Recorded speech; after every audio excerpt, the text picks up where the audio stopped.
Exploding Heads Horror Movie Podcast, episode 195, and it's a big episode. Let me tell you, we're celebrating, right? Yeah, Christmas and anniversary show. Yeah, man. Combined-o, because we forgot it was our anniversary show last episode. Yep.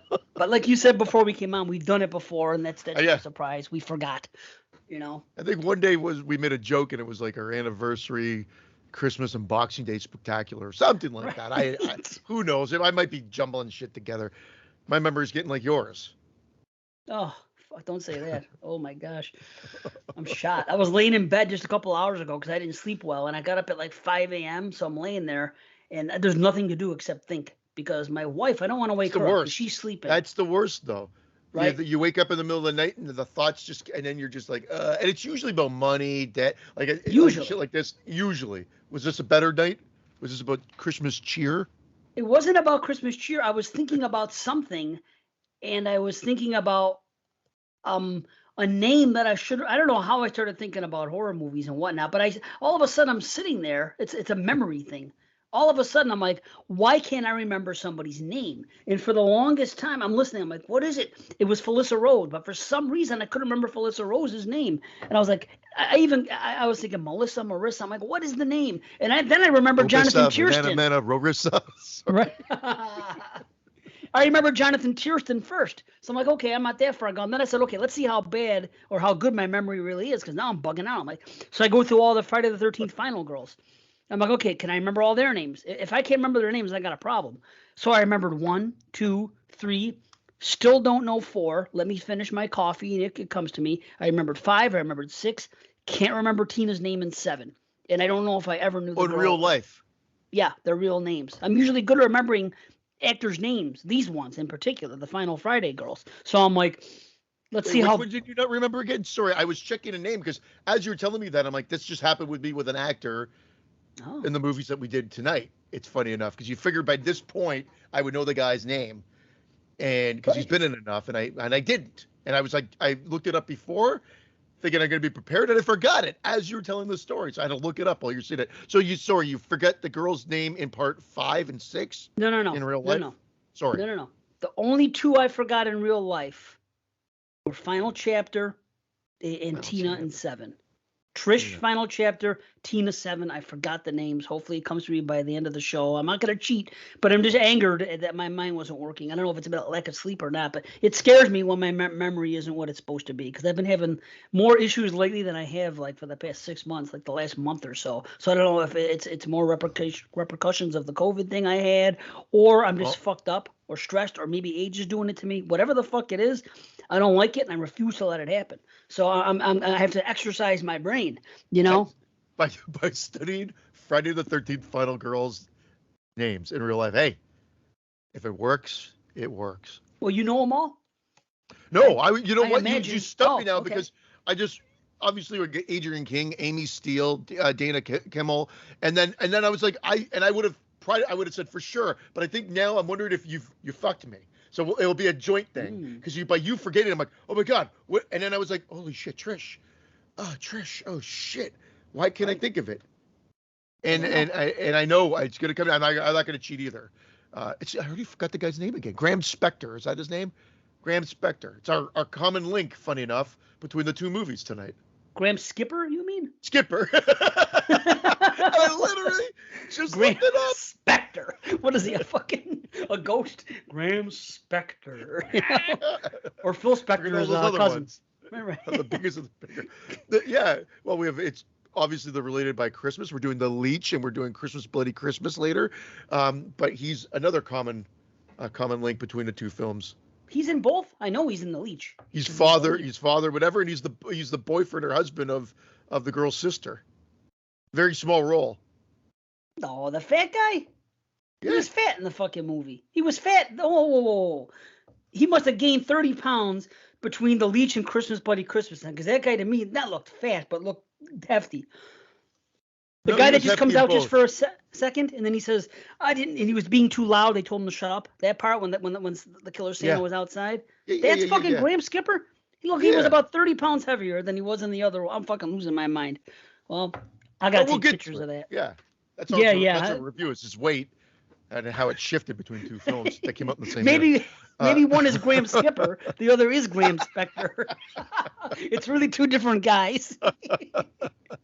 That's funny, man. Maybe. So Friday the 13th. Yeah. Part so 5. Then, okay. So part then 5. What's her name? Pam. What's up, Pam? Oh my gosh. Thanks, hon. Oh my gosh. Why am I I'm in better shape than you. Okay, skip part Kim 6. Margaret. You're close. Almost. Kimmel. Shit. Yes, you got the first and the last on the tip of your tongue, so you're close. Yeah. MK. You're right. It is MK. Yeah, I know. Yeah. So I get half a point. 6 is I always say Megan Fox, but her name's Megan. Right. In the movie, right? She's the fox. Megan. Yep. Come on. I used to know her name left, right, and center because when I was younger, she was my favorite final girl. Well, what is going on with my head now? Uh-oh. See? So I'm not the only one. Dave brain. You're making me feel better, though. Thank you. Okay. Yeah. You know, half the listeners are going fucking crazy right now. They're like, look at them. They're gonna drop out. Our Friday fanboys. I know. Not Megan Fox. What the fuck? That's her name. Megan. It's me. You won't remember why? Jennifer Cook. Yay! I don't know why I had to recite dialogue from the movie to remember her name in real life. It happens. Now, are you stuck on 7 like Tina me? Shepard is. Oh, can you want me to say it? No. Lark Park. Oh, it's okay. Lar Park Lincoln. I thought you said yes. Say it. I said no. It's okay. Lar Park Lincoln. Yes. There you go. And 8, Rennie. I don't know if I ever knew her name because I disregard the fucking thing so much and her. Poor Rennie. Yeah. I know. She does nothing for me in the role. I just Melanie Kinnaman or something like that. Is that right? Yeah. Yeah. Yeah. It's 5. I knew it'd come to me, but why? What's for? What's with Trish? Trish! I don't know. I fucking don't know it. Of all things. Look at that. That's one more down for me.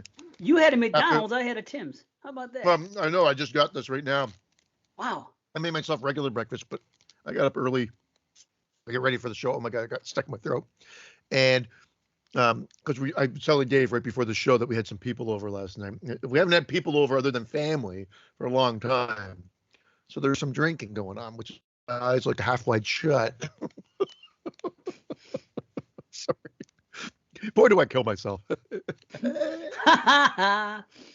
I'm feeling a little rough. I feel like I sounded a little rough, so I apologize to the listeners out there. But it's going to be a good show. Yeah, man. I think I just spit some of this into the microphone. Hash brown spit. Yes. Yeah. So yeah, it's our anniversary. How about that shit? Isn't that something? My God, we started. Yeah. Well, I think we recorded December 4th. Something like that. Yeah. 2015.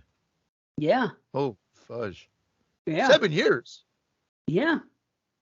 7 full years. Holy, I know. God. And now we got to figure out what we're going to do this year. Because now we're going into this next year without B, and we have to prepare what we're going to do. Every year we have a gimmick. What are we going to do? What's going to happen? The year of what? You know? I was going to wear the shirt with all 3 of our heads on it for today, and I'm like, no, I second guessed myself. I'm like, no, what am I doing today? It's only $195 and wearing that for $200. But no, it was supposed to be for $195 because it was the anniversary show, and I wanted to kind of show respect to B. Fucked in spirit. Up. Yeah, anyway, I know. This is him wearing a mask. Here's what's great about B. He's fucking literally crash coursing 2022 movies right now. And he didn't say why, but he says he's going to make a top 22 list. So even if not being on the show, he still has to compile a top 22 list. But he's catching up and everything else. Can I ask a question? Where's that list going to be read off? I don't know. He didn't say he was giving it to me. Oh, I was joking. I just assumed it was for me. Now I'm being No, he just said I want to solo cast. He said I want to make a top 22. He just wants to have just wants it written down because he's been doing it for years. Like it's a tough habit to break. Plus, I like to have those lists myself. Like I'm mad because I should have everything from 2014 on, and when I do my search, half the times in my phone and my notepad, I can't find them. Like I want to be able to just go 2019, typed it in, and then see my freaking top from that year. Because what I think I'm going to do next year is everything since we started podcasting. I want to watch everything that I've given like a 7.5 or higher. Everything. I want to get the unit if they have had second views or not, because I've noticed that recently that modern horror is my go-to now. It's what I want when I have nothing else to watch and nothing to watch for a podcast, or I just have a mood where typically in the past I would just grab something from the 80s or something or this and that. I just have such a freaking affinity for modern horror and they're on my mind more. So I'm just like, you know what? I'm just going to watch all of them. I'm just gonna. I don't disagree. I mean, I go through my class like later, for instance, like as a segment, I have an unboxing video of the new Videodrome 4K. I haven't even opened it up yet. I got it Friday. Wow! Look at that beautiful thing, man. So we'll do the unboxing of that later. But well, it's funny. I don't know. I just related it because a guy's name popped up on my feed, a random like horror fan, obviously, and he made a post. Like I guess I'm out of touch with modern horror.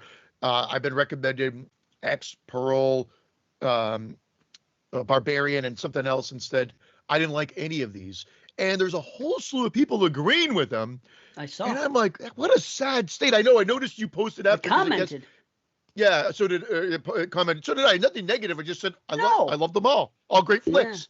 Yeah. I didn't expand on it. All great flicks because I wasn't. It's shocking though. But if those people are hating those movies, I feel bad for them. Like, yeah, then I don't know what they're looking for. Because to be honest, he just named three that are gonna rear their heads on my list. No question. Dude, I can't believe it. And Smile came out. Now I'm not as high on Smile, but I think over time I will be. Like, don't get me wrong, Smile will be on my list. It just won't be as high as it should be. I think I mentioned it last show. I couldn't believe how serious the tone was of that film. I was expecting it to be way more goofy. And again, I with the CG, not even CG, but whatever the creature is at the end that rears its head, that I kind of said, I wasn't sure if I was on board. I let it go for the most part because I still enjoyed the rest of the movie and loved the ending and the feel, like just the tone throughout was great. I said, I don't know, people are just, I guess, just fucking rigid. I don't know what it is nowadays. Like, I try to go in open-minded. I get it. There are a lot of people that just can't get into modern horror the same way, but I had no problem. I don't get it either. I don't understand it, especially after the crash of the 90s and the early 2000s and everything, to look at that. Like it's the stock market. Yeah, I know. That's exactly. The stock market crash in 93. The economy took a shit. Yeah. Well, it was the crash of horror, basically, you know? It came down. It did go down. But it was the crash, you know? It came back up for like a freaking minute. It gasped for air when Scream came out, and then it went right back down, and then kind of made a little bit of another mini comeback at 99, and then just kind of floated around a little bit, and then it got really good in like 2013 and forward. That's the way I see it, and I feel bad for people. I still like the 2000s, man. I mean, when I think of I do too. Seeing Final Destination, American Psycho right in the theater and going, hey, I'm also noticing that there's a little bit more gore again.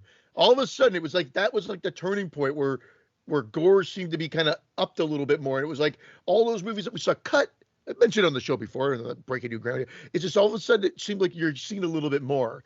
And Final Destination was doing the Friday the 13th kills, the in-out gun, where they were effective and they were like, oh, I'm typically melt dropping because they upped the ante a bit, but they delivered on the gore. Yes. Dude, the thing about the 2000s, there definitely were some good films, some classic ones now, you could even call them that, but it's like we don't have the amount that we have now. Like in the 2010s and stuff and moving forward, it just seems like there's more. We're getting so much more now than we probably ever have. With digital and everything, you know, and streaming, and so it's easier to do. Yeah, there's bad ones and there's good ones and there's ones in the middle, you know. But it just seems like there's a lot more depth now than there was in the 2000s. But I'll say this: I don't want to tip my hat, or not my hat. It's not my hat. It's the show for the top 200.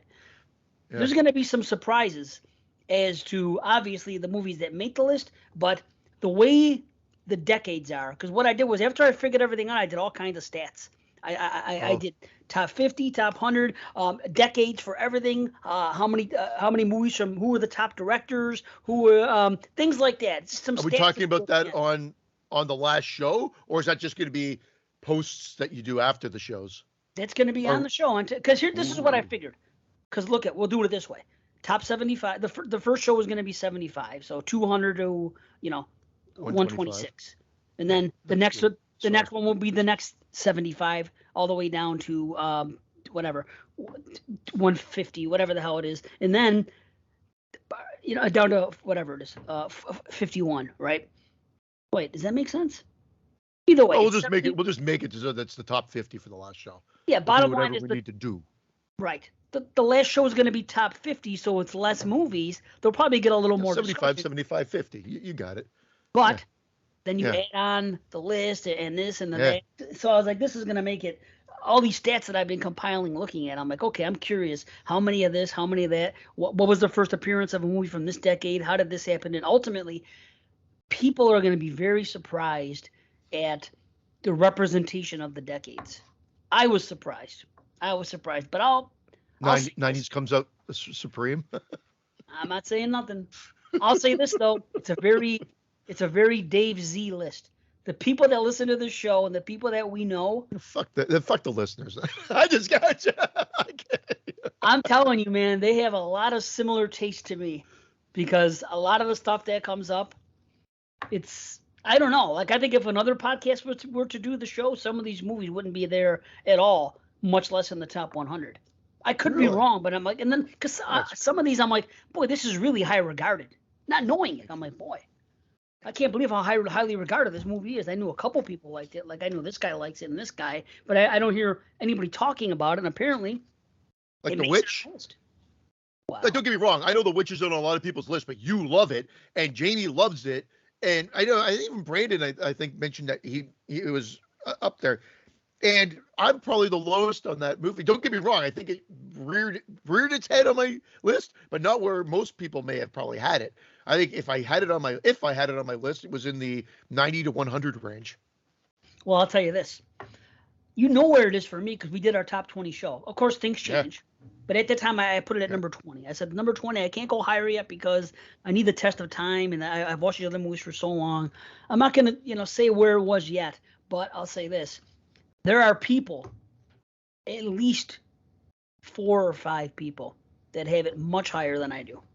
So as much as I love it, but again, I just think I have that issue with having a movie that I've seen in the last 5-6 years as a top 5 all-time movie. I just can't. I wish I could. I mean, people have. You'll see the list when they come out, and it's just like. No, I know they've been able to do it. I can't. I'm with you. It's hard. All my typically favorites. Maybe I'll start in the top 10. I gotta look at my list again. I can't even really 100% remember. But the ones that I've given that 10 out of 10 mark to are probably there, but I don't think they're definitely not in the top 5. Maybe not even the top 10. Maybe Martyrs got in there, but again, I have to look. I forgot my list already. But it should be like Martyrs, The Wailing, I Saw the Devil. Those ones were pretty high on my. Martyrs wasn't on that Millennium. That was 2010 to wasn't it? We did. Right. But we did the Millennium at one point too. Yes, we actually did that one as well. So Martyrs was on that one, and then there's Hereditary, Midsommar. So yeah, I got to relook at that list. But if anything, maybe into the top 10. Oh, you've got it in front of you. Here's what's funny. I'm just gonna say this. You have 53 10 out of 10s. I have 54. Wow. Yep. Wow. For a fact, I have 54 because that's how they made. I didn't write them down like you did. I wish I would have, going back on it. But yours go to your number one. Well, not number one. Your number 100, I should say, is a 9 out of 10. That's how mine is. Everything on my list is a 10, a 9.5, or a 9.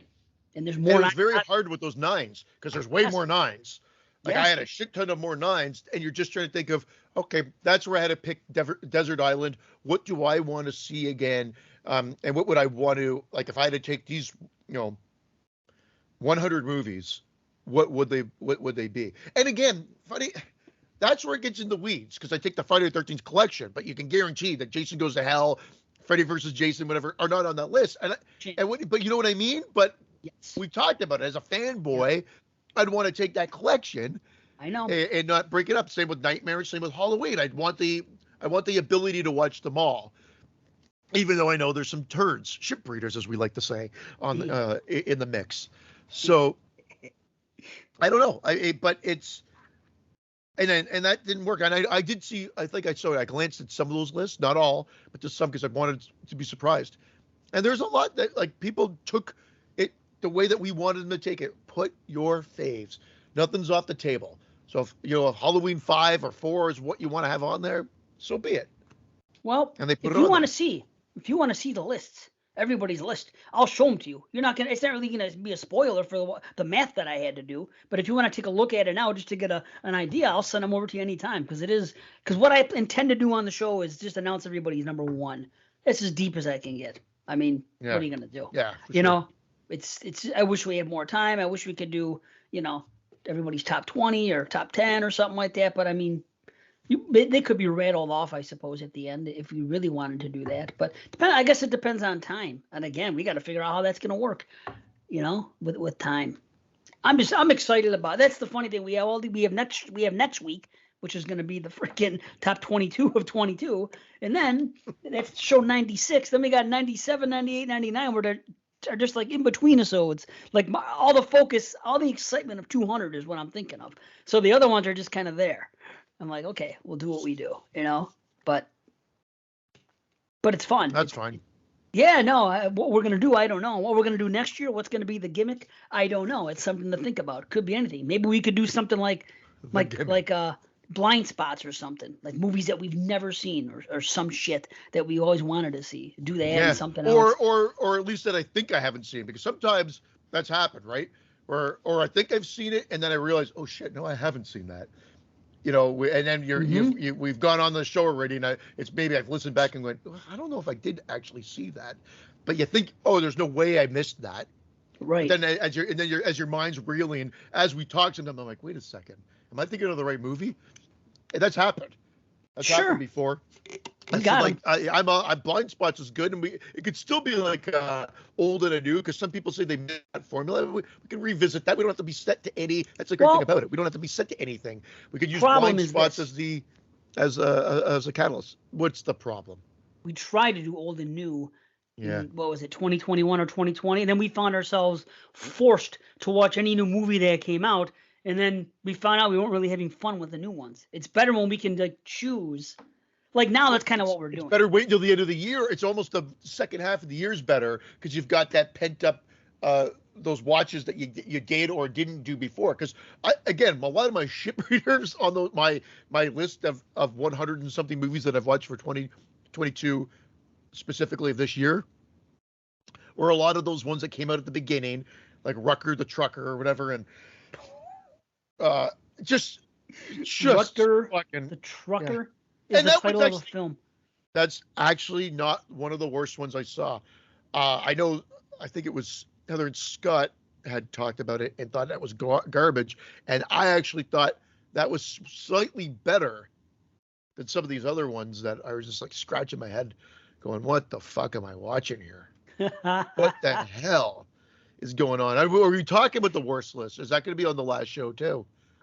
Like our top 5 worst or yeah, but that's what we usually do. I don't have anything like I've done so well this year that I think maybe one movie I ended up giving a 5, and everything else was a fucking 6.5 or higher.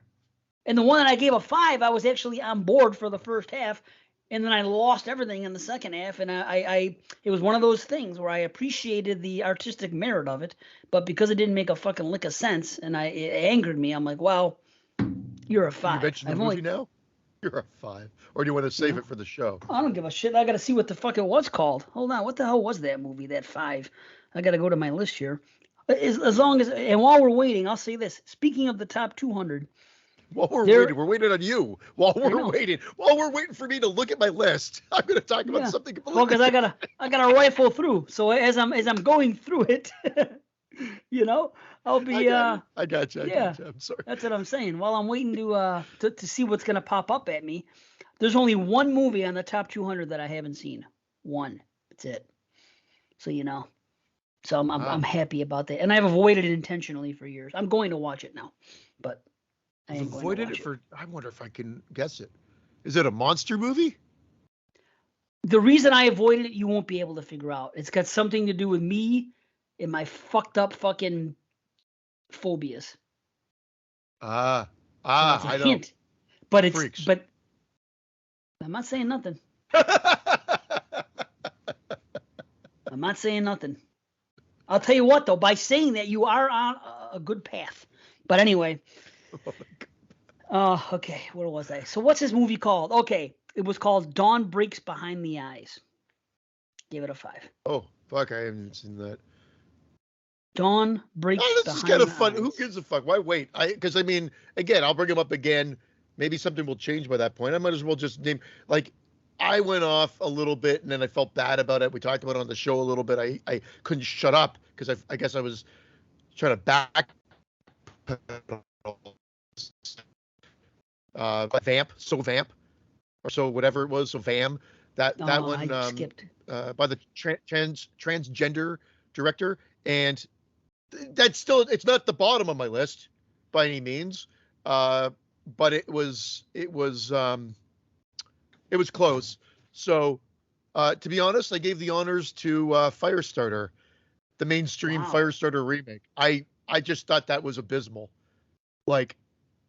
I just did not like it, and because of the clout, because the director came off the Vigil, right, and then the money behind it, and the fact that you have, I don't know how you could have messed it up. It just seemed like it just misfired on everything. Special effects, acting, everything. That To-Be original Toe, that's down there as well. Just seems like, one scene of a movie dragged out to feature length that was just dreadful. Poor Kane Hodder. And then Sovam, of course. The one that is not here because it's not in the the database of Letterboxd is If You Only Knew, or I think that's the name of it. I'm going by memory now. The one that I posted about that just said, this is the worst piece of shit. It was on Tubi. And it just was garbage. And it looks like a horror movie by the cover. I showed you guys the cover and you said, yeah, it doesn't look like a good horror movie, but it looks like a horror movie. And again, they're trying to mask it to talk about a serious topic, I guess, about domestic abuse. But just because you have a message behind your movie does not make it a movie. It's a shit turd in the highest order. It's horrible film. And that one in Firestarter would probably be, that one is worse than Firestarter. Firestarter just gets the honors because of the money behind it. Because of the letdown. Yeah, people do that too. And I don't even know if I was let down by it because I don't know if I necessarily had any high expectation for it, to be totally honest. But it just was like, what am I watching here? Carrie and I were scratching our heads going, are we, again, that punked feeling where you're like, is this for real? Or is this just like the gag reel that they're showing us before the movie starts? And then another one that I just saw, haven't heard anything about it, can't find it. It's not in Letterboxd. I believe it's in IMDb because they seem to have everything. It's called Party Bus. It was on Hoopla, and I went away traveling, so I'm like, I'll download this to watch a movie while I'm away this week. And that movie, interesting premise, but just fucking, I don't know if it's one of the, it's not one of the, it's in the bottom, but it's not probably the worst. All those other movies I mentioned are worse, but it's the only movie I can think of that it's just tedious conversation that they just film on, but when it gets to the gore and the kills, they're actually not horrible. They're actually okay. I'll give them that. But it's just a weird premise, interesting but weird premise, and just the acting sinks it, and the pace is horrible. They're at this guy's birthday or celebratory party. I think it's his birthday, and he's like some high up at a club, and this girl rents a party bus, and they all go towards it, and they end up getting put through a test that if they don't tell the truth, they're going to die, and they end up getting killed. But it doesn't make any sense because there's a whole title sequence where all these people are getting killed at this rave scene that doesn't play into the movie at all. I have no clue what it's about. I almost have to check this movie out, but it also has one of the most shocking deaths of the year. So and again, I guess maybe I should be saving this for the show. So it might pop up as shocking death of the year, where the guy just nonchalantly walks up to one of the pregnant people on the bus, slices her tummy open, and rips out her baby, and shows it to her. Yep. Wow. I was like, what the fuck? I can dig it. What the hell is that? And then the baby gets just dropped on the floor. It was very upsetting. It was a very upsetting scene. Like, reminded me of that Human Centipede bullshit where she delivers. I just shock for shock's sake. I know that a lot of gore's like that, and maybe I'm being a total hypocrite when I say this, but it just certain times just offend me. Like, oh, we're gonna make this because I know, what if he killed the baby? Michael Myers walking by the baby crib and then maybe coming back and stabbing it down could have been cool. This was just gratuitous, like in your face. This is what we're going to do. Just like Serbian film, just like Human Centipede 2. And I'm just like, come on, guys. You're better than that. So. But it was a shocking kill. You're saying we can't kill a baby when we make a movie, right? I just say it's cheap. It's even when I used to watch, because I'm a big Brian De Palma fan. So even when I watch his films, like I didn't mind it in The Untouchables because I know it was like homage to the Odessa Steps. I believe that is sequence in Triumph of the Will. I believe I might be mixing up the movie that's from, but I like it there. And again, he plays around with that time like he doesn't carry in a lot of his movies, which I love. I love that. Yes. That's cinematic to me. It's cool. It could be melodramatic too, but I love that. But then in Raising Cain, I was like, oh, come on, don't use the baby gimmick again. Like where the baby's there and in Pearl and they have to say it and it's like a time thing. I just thought it was done to death. Even at that time, that was 92. So I guess I just have this built into me. And I don't mean to shit on that movie because I actually do like Raising Cain, even though it's pat shit, that it just seemed to be a trope almost already. Like to use the innocent as the victim there. And I get, again, I know that the similar themes are throughout horror, but just using a baby specifically just feels like it's already been played out. Yeah. Know what I want to see? What do you want to see? Here's what hasn't been done. People don't like seeing babies killed.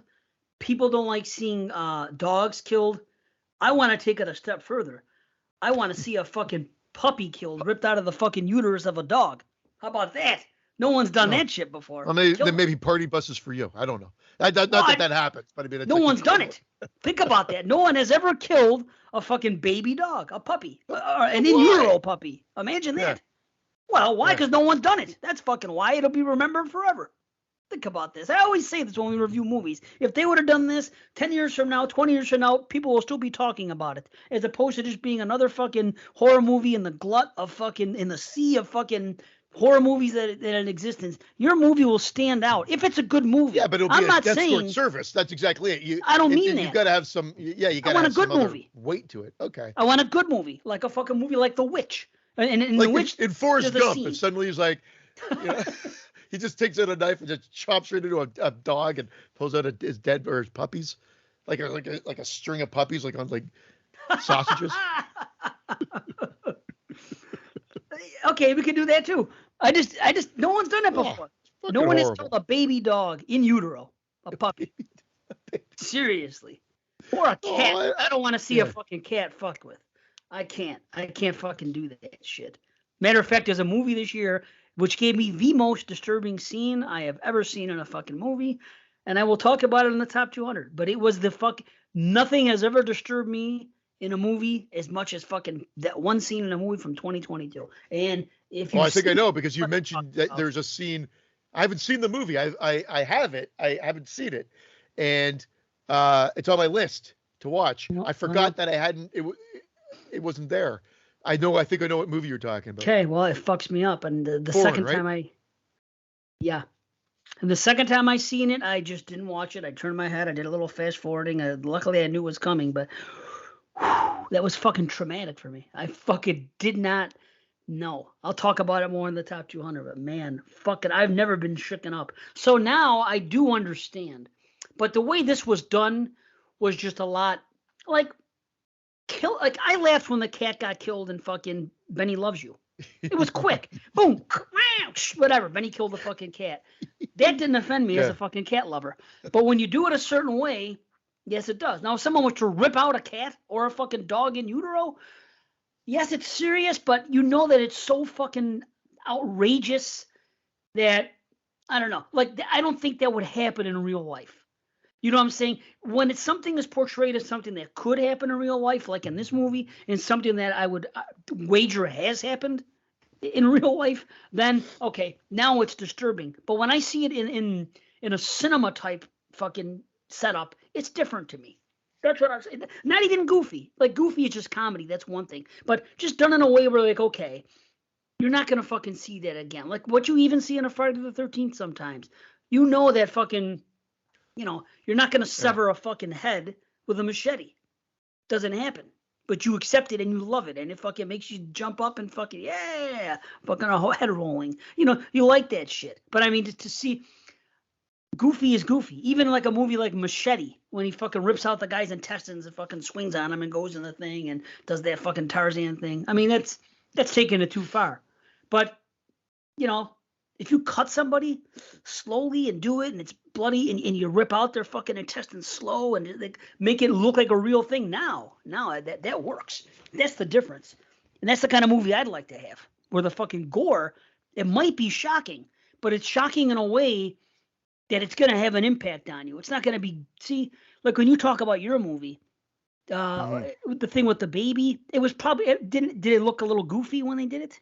Or did it look like, oh my God, like, oh, they ripped the baby out? Maybe I was more shocked because I didn't think this movie was going to go there. And I'm like, what the fuck am I watching? This is definitely a padded film to boost my numbers up for the end of the year. And then that happened. So maybe it just took me by surprise. It was better done than I was ever expected it to be done. Put it that way. Like when it was happening, I'm like, what the fuck? I actually think they do probably one of the most stylistic shots of the movie because it's not really... I'm giving it way too much credit there, is that they take the shot from inside the stomach as he reaches in. I thought that was kind of funny. But let's like the movie, like, I don't know, unless you have to be completist, it doesn't have to be seen, but it's a interesting premise, like I said. Bizarre. Yeah. And just sort of the problem is it just spends too much time with these characters that are just fucking annoying that look like porn actresses and actors, but not attractive one necessarily. And they're all just in the same movie. Yeah. That's funny. It's just it's fucked up. And you just wonder why, you know, a group of people can't take on one regular old guy. Right. Yeah. Fair. And you know what the thing is? I don't have any shit breeders this year. Like I said, I gave that one movie a 5 out of 10. That's my lowest rating, and it was actually, I can't say it was a shit breeder at all. They kind of did a cool little flip around halfway through the movie, but then where they go in the second half, granted there's drugs and hallucinogens involved, so I get it, but that's a trope that we see more and more nowadays. And the funny thing is, me, a guy who likes fucking artsy films and likes trippy films, can't get on board with a movie like we saw last week, The Wounded Fawn, right? Fucking people are blowing this movie. And I know. I saw it on a couple top 10 lists. I am shocked.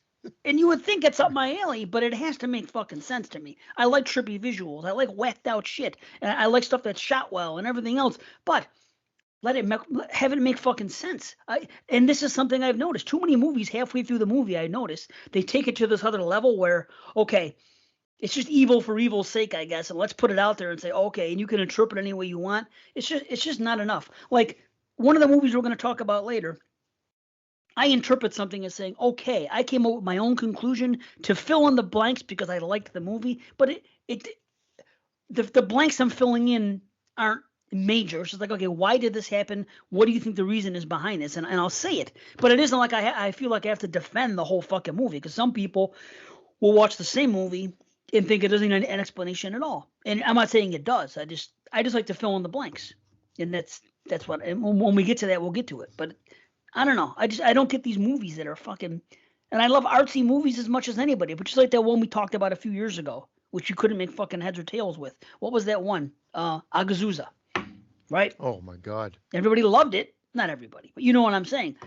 If I can't get the fucking movie, the symbolism only goes so far. Now I feel offended. Now I get mad. Like the people that like tell me a movie like Hereditary and The Witch and Midsommar and the Suspiria, the new one, they all say, "Oh, that's just fucking artsy, fucking, it's bullshit." Or I've had people offend movies say, "Oh, this looks like what do you call it? A student film or something. It's just fucking artsy shit. Oh, look what we can do." And that bothers me when I'm a fan of those movies. Now I know what they're talking about, though. That's not the stuff I like because I can make sense of it. That's what this stuff is over here that I give 5s out of 10s to because I can appreciate the artistic merits. But what the fuck are you doing? I mean, maybe give me a hit of acid and I'll have a better time with it. But still, it's just like, I don't know. That's what I don't get. And when sober people like it, it makes me even more fucking. Like Jason Lloyd loved the fucking Wounded Fawn. And I'm thinking, what the fuck? Doesn't seem like a Jason Lloyd movie at all, but he's always a wild card. Well, it's true. He's not into hallucinogenics. If he was into fucking artsy shit and fucking drugs, maybe, but he's not. So I just don't see how a straight person can watch that movie and take so much out of it. And I'm over here like, what the fuck? I'm open-minded to shit, and I can't pull enough out of it. So weird, ain't it? Yeah. It is. I mean, that's being a fan and hearing different people's opinions. But it's interesting that we were on board, and you even said B was on board with what we said. Like, I mean, but I've seen that movie pop up on lists, and funny enough, I think it might have been the same list that I saw that they had their. I can't remember where they started the number. It wasn't 22, but we're all going to the World's Fair. The one that you seemingly I liked it more so. Yeah, I did not. I liked, again, interesting, like the theme or what they were trying to talk about and represent, and the main actress, that girl, highlights good. One effective scene, but just keeping the camera lingering on pretty much nothingness to make your point. Just at the end of the day, if there's no entertainment, then how much can I enjoy the film, right? And then your message gets lost, and it just felt like it should have been like maybe a short movie or something. I don't know. I would never go back and revisit that film again. And when I saw it, it was tough to get through, and not because of the theme or the sadness. It was the way it was made. Okay, nothing you can do about that. You know what I mean? So I can't even say watch it a second time and listen to what we said on this podcast and maybe have a pull more out of it. It doesn't matter. You're so opposed to the presentation itself that it won't even matter. So I get that. It happens. It happens. So I can't try to change your mind on that. So that is what it is. It's just, yeah. But I knew that movie isn't going to be for everybody. That's a movie like I didn't even recommend it to you guys. I think you and B. I said, I'm going to tell you I saw this movie and I liked it, but I'm not going to say. I always say it's not for everyone, and that's basically meaning even if I can give it a 7 or higher, which usually for me means recommend. I could give a movie a 7 and say, well, I like this movie and I'm thinking about it a lot, but it's hard for me to say anything because it's not going to be for everyone. And that's just all I could say about certain movies. And I get it. It is the way it is. I mean, I guess that's the Wounded Fawn. Maybe somebody took more out of it and say, yeah, well, it's not for everyone, but here, check it out. But I don't know. Yeah. But speaking of this now, do you want to talk about what we were talking about in chat the other day with Jamie? This fucking movie that everybody's blowing and talking about and it isn't even out yet? Yeah. I'm so tired. I'm so tired of hearing about it. Oh my gosh. Yeah. A Wounded Fawn is currently 48 on my list. 48. It's almost at the halfway mark out of my 100. Well, I've actually watched more like Party Bus, like I said, and If You Only Knew, or whatever the fuck the name of that movie is not on this list on Letterboxd because they're not on Letterboxd. So I've actually watched 102, and this is currently at 48. Now, again, when I get down to a certain level and it's not in the top 22, a lot of those could be probably interchanged. And I'm not digging down deep into figuring where it would truly go, because it just falls into I will probably never watch it again. Well, I'll tell you this. Out of 83 movies, only 11 of them are a 6.5 or below. And The Wounded Fawn, I gave a 6.5. So you tell me the number. But I mean, I got to do the math, 83 and 11, and see where my percentage lies this year. But I did pretty well. There's a couple that I wish I didn't watch that I went against my better judgment, and I was like, damn it, should have known better. Then there's 2 movies I started, and I was so confused. One, I was really confused 15 minutes in. I couldn't figure out what was going on. And another one that 2 people happened to have loved, Bee and fucking Moods. And I was 45 minutes into it, and it fucking went over my head. And I couldn't. It was one of those movies that I couldn't get. You might like it. It's called hold on. What the hell is it called? It's on Shudder. Well, I don't know if it's on Canadian. I think Mood said it was not. What the hell was it called? Hold on. Let me go back here. What is it called? I can use my VPN if need be. Okay. But all right. I'm not necessarily looking to add more to the list. There's some that I'm not going to see that are supposedly heavy hitters for some people, and I'm not going to be able to see them, bones and all, in the menu. The menu I might still have an opportunity to. I got to see what the hell the name of this movie is called now. Oh fuck! It's gonna drive me nuts. I just watched it. Maybe I can look it up and see. I might have looked it up last night, and so it'll be in my IMDb or something like that. Usually that's what I do before. Oh, The Long Walk, it's called. Well, that sounds fucking entertaining. The Long Walk. Well, it's an Asian movie, and it's got a 6.9 out of 10 rating on the B. Drama, horror, mystery, sci-fi. B said it's in his top 10, so I already know that. And he's been kind of low on this year. Not as low as like Moods and some other guys. Moods says he can't even make a top 6. So he's really down on the year. But yeah, there's time travel stuff involved, and apparently, which I didn't even figure out until I started looking at reviews, and I just could not fucking follow along. And it's like B said last night. He goes, "Everyone, what did B say?" Because I was like, I can't figure this out. And Moods is like, "Really, seriously?" I'm like, "Yeah." And B says, "Once in a blue moon." I don't know what, something like this. Once in a blue moon, Dave fucking can't figure a movie out, and that was it. It was just one of those fucking movies. Once in a blue moon, a movie comes along that stumps Dave, and it's true. It just happens to me, and I could not fucking. 45 minutes in, it's a 2-hour movie. I was like, I think maybe I'm dealing with alternate timelines at the same time, and this person is really, but I don't see it cut clear enough for me to understand. Again, it might just be a Dave problem. I added it to my list. You might love it. If I can get it on Shudder. It might be like The Wailing. Remember The Wailing? I couldn't figure it out, and I had trouble with that. But my problem with The Wailing is I didn't see it until the next year, kind of like Krampus. And I'm like, well, that would have been on my that would have been on my list, no question. Like, it's just the way it would have been. It was I was late to the game with that one, and yeah. Unfortunately, it's amazing. The same with me. I just actually started watching that again. On the flight home. What's that? The Wailing. Oh, did you? Nice. Yeah. I'm like, I want to see this again. It's because it's on like Prime or something like that, so it's easy. I downloaded it on my iPad. For sure. No, that's good. Which again is not the best way to watch it, but hey, if I can watch a movie, I'll watch a movie. Right. Any way I can. There's another one. I put that one on my list just as a possibility to check out. So we were talking about the piece of. So you're talking about Cocaine Bear. I don't know if it's a piece of trash. I'm just saying the only way I'm going to watch a movie called Cocaine Bear is if everybody I know sees it and it gets great reviews. But that title alone what is different about me? They're doing that on purpose. Everybody is excited. That's the funniest part. See, to me, that's not funny. Wacky-ass title. That's a try hard. That's like that you're trying too hard to be wacky. It's too simple for me. I don't know. I don't know what it is about me that a title like that is an immediate turn off, where everybody else is an immediate turn on. And people say, well, I guess you just don't like fun things. I like fun things. It depends on certain things, though. I don't disagree with you, because there's a lot of times that you say things on the show that I laugh about, but I think sometimes I'm laughing because I was exactly the same way. Like your Fright Night one way back when, that wasn't me. I love Fright Night. Didn't have a goofy title there. But there were some titles that I held off on renting because either the cover artwork rubbed me the wrong way or the title rubbed me the wrong way. And like in this case, the Cocaine Bear would have been something I rented for sure, when I was back in the heyday.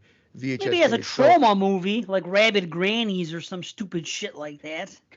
Because you're young and you're 15 years old and like, oh, let's try it. But I mean, as an adult, there's a shot. It's not going to be for you. I can tell from the trailer. But there's this shot where the bear's like just jumping towards this vehicle to attack it. It is absolutely, wow. It's so over the top. Is the bear made of cocaine? No. It's like it does cocaine. Okay. Yeah, it's like some again, I assume some supply that got lost, and the bear comes across it. And okay. See, if you're gonna be goofy and have a movie like that, I would prefer the bear be made of cocaine. If you're really gonna go goofy off the wall, let's take it a step far. Made of cocaine. Yes, a cocaine-shaped bear. Why not? If you can have fucking sharks in a tornado, why can't you have a cocaine monster in the shape of a bear? See, now you may as well be, if you're gonna be goofy, you may as well go balls deep in the fucking cheese. You know what I mean? Supposedly this is based on something true. Again, so what probably happened was there's like some supply loss and a bear came across it and got high. That's probably the extent of it. And again, I didn't do any research, so it could even be a bullshit thing that this is based on anything true. But I thought if that's a true statement, I'm assuming that's probably the extent of it. I don't know anything more about it, but they decided, as in the usual Hollywood manner, to make a movie from it, and it does look goofy fun. Like, it's not that I can't wait to see it, but I'm looking. It's going to be fun, I think. Well, I'll be the first to say no. This is failing miserably when I watch it, but. It's just that people's excitement is just like through the roof about it. I mean, how could you be excited about that kind of a movie? It's just the goofy title, I think, just helps. I know. That's what separates me from other people. I see a name like that and I would roll my eyes. Cocaine Bear. What the fuck? What's this? You know what I mean? Come on. But come on, someone might say that with Christmas, Bloody Christmas. They might be like, come on. What's this? Yeah, but that's different because you're bastardizing a fucking holiday. That's fun. That's different, especially Christmas, the holiest of fucking days. You may as well do it. It just keeps, and that's a good title. Christmas, Bloody Christmas. Sunday, Bloody Sunday. I fucking dig it. That's fucking right on, man. So, I don't know. Maybe if a bear sniffs cocaine and that causes him to fucking rage and become a killer, if it's just that simple, if it's like Grizzly, but the bear happens to fucking get coked up in order to, that's what makes it rabid. Like Cujo gets bit by a bat. Right? Yeah. Cujo gets bit by a bat, causes him to go fucking ape shit.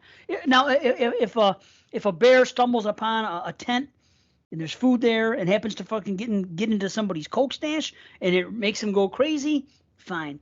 Just maybe not a title like Cocaine Bear because already you're alienating half of an audience that may have thought it might have been a serious movie and watched it. But then again, it might not. In the plane. This is the exact reaction that Snakes in the Plane had way back when. To be honest. I never saw that movie, nor would I. I rented Snakes on a Train because that came out. What? Well, hold on. I thought it was going to be So Bad It's Good. That was before I found out that So Bad It's Good in the 2000s doesn't exist. I was hoping, just like I rented Titanic 2, thinking it was going to be So Bad It's Good, and I watch them, and even though they're bad, they're not bad enough to laugh at. They're fucking, there's nothing like, like they tried and it was so bad that you laughed at it. No, they just tried and it was just bad, but not humorous at all because it was bad. It was just blah. You may be the only person that's seen Titanic 2. How could you not with that title? See, I thought it would be So Bad It's Good. I'm like, Titanic 2? What the fuck could this possibly be? You know what I mean? There was one funny scene that I laughed at. I don't get that is okay, but Cocaine Bear, no. Because Cocaine Bear is trying to be funny. Titanic 2 was trying to come off like a fucking real movie. That's the humor. Oh, you think? I thought the humor was the name Titanic 2. No, hold on a minute. No, it wasn't that at all. It was like the 100th anniversary of the Titanic. The ship itself was called the Titanic 2, and they were going to 100 years after the first Titanic, we're gonna send this ship off, and we're naming the ship Titanic 2, and we're gonna put it off, and it becomes obviously shit happens. There's a problem going on. It was almost a little bit of a commentary. Why we hit the same damn iceberg? It was a global warming thing. But there was one funny scene with really bad CGI that made me pop. There was once though. If it would have happened throughout the movie and there was more goofy shit, like that they weren't trying to be goofy, that's the thing. You got to try to be serious, but your attempts are so bad that you can laugh at it. That is something to me. That's my definition of so bad it's good. Coming out there saying, "Oh, Cocaine Bear, guess what we're gonna see, guys?" You know what I mean? This is gonna happen. To me, that's just not fucking so bad it's good. That's just trying to fucking going for the low-hanging fruit. Anybody can write fucking stupid shit. I really should put my money where my mouth is and write the dumbest fucking horror movie that's ever written and sell the fucking script. And I probably would make money. Seriously, because I think it's so easy to write. They probably sold that movie. They probably walked in and they're like, check this out. Cocaine Bear, based on a true story. Okay, here's $25 million. Make us a movie. You see? I gotta write something. I'm gonna write something about a killer fucking video game or something. You know, the Xbox that attacks, or some shit like that. Attack box. I don't know, some fucking thing. You know, A box for attacks instead of Xbox. A box attack. Boom, and have a green thing there, light fucking. Yeah. Let's be honest. Like one of the movies we're talking about tonight, like, is pretty much that. I mean, there's really not much thought that went into the actual plot of it. True. I mean, that's fair. I know. Again, to be honest, people have asked for that. I mean, if you want an old school 80s slasher, yeah, I would say that this is probably the closest thing you're going to get from a while, because there's really nothing else. There's no next level. There's nothing else to the movie. And is that bad? Not necessarily, but I would say that it's definitely doesn't try to hide it. It's literally a crazy robotic Santa wakes up and goes amok.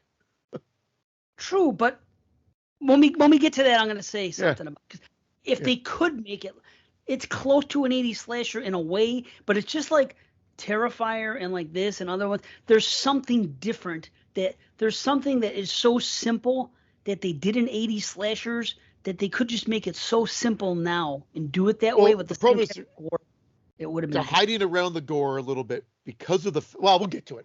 Yeah, I'll save it. I'll save it till later. Okay, let me weigh in. As long as we're talking about movies and weird, I finally by accident stumbled upon a movie that it's not a horror movie, but for years I skipped it because I didn't want to watch it because I don't like when they change the location. I finally saw Home Alone 2. And let me tell you what, I was fucking right. And I will tell you this, that fucking movie jumped the shark so fucking badly. I'm watching this movie, and I can't believe how fucking poorly written it is. They like Dude, 1 and 2. 1 is fine. But what they do in 2, it's like an hour straight of that nonsense with Pesci and the other guy, and they're walking around like fucking. I feel like I'm watching the Three Stooges. It was not that. It was like Nightmare 3 and Nightmare 4. They cranked it all up to 11 in fucking in Home Alone 2, where it was so fucking stupid. See, no one had to tell me that. I just knew to avoid it.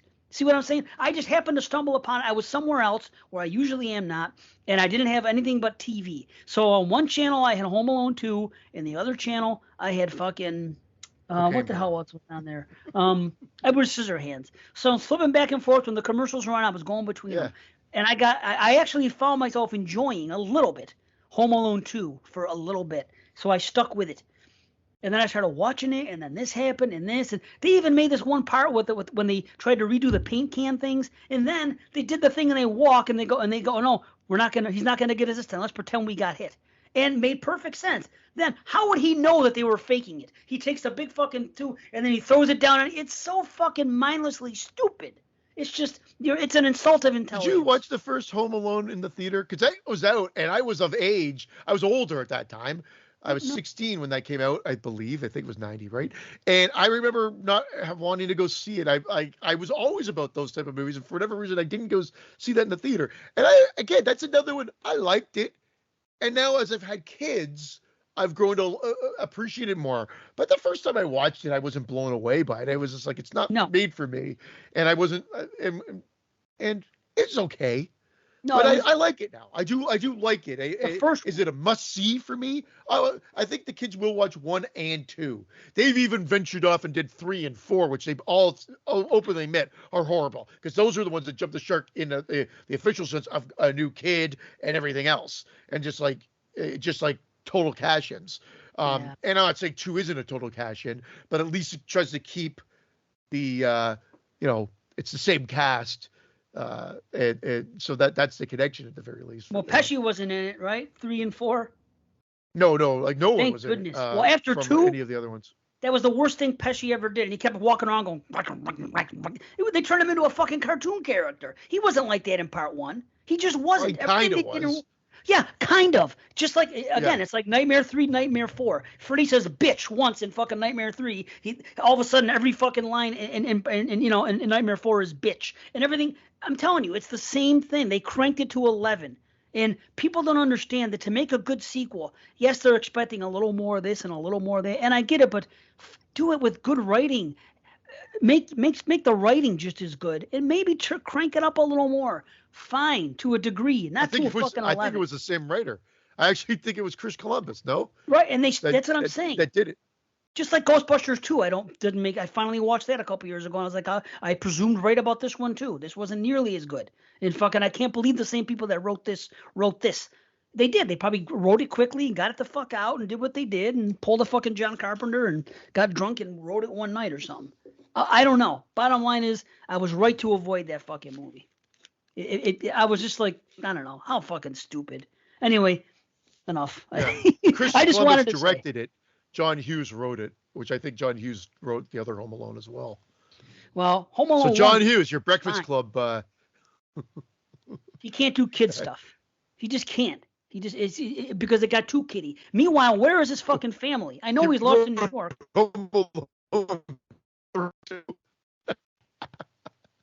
It was so. I might be wrong. It doesn't look like he wrote Home Alone 2. Good. Sorry for cutting you off there, man. No. It's written by. It was written by characters and written by. Yeah. It was so fucking contrived, that thing at the end too, when he's the fucking thing and his mother just shows up. Get the fuck out of here.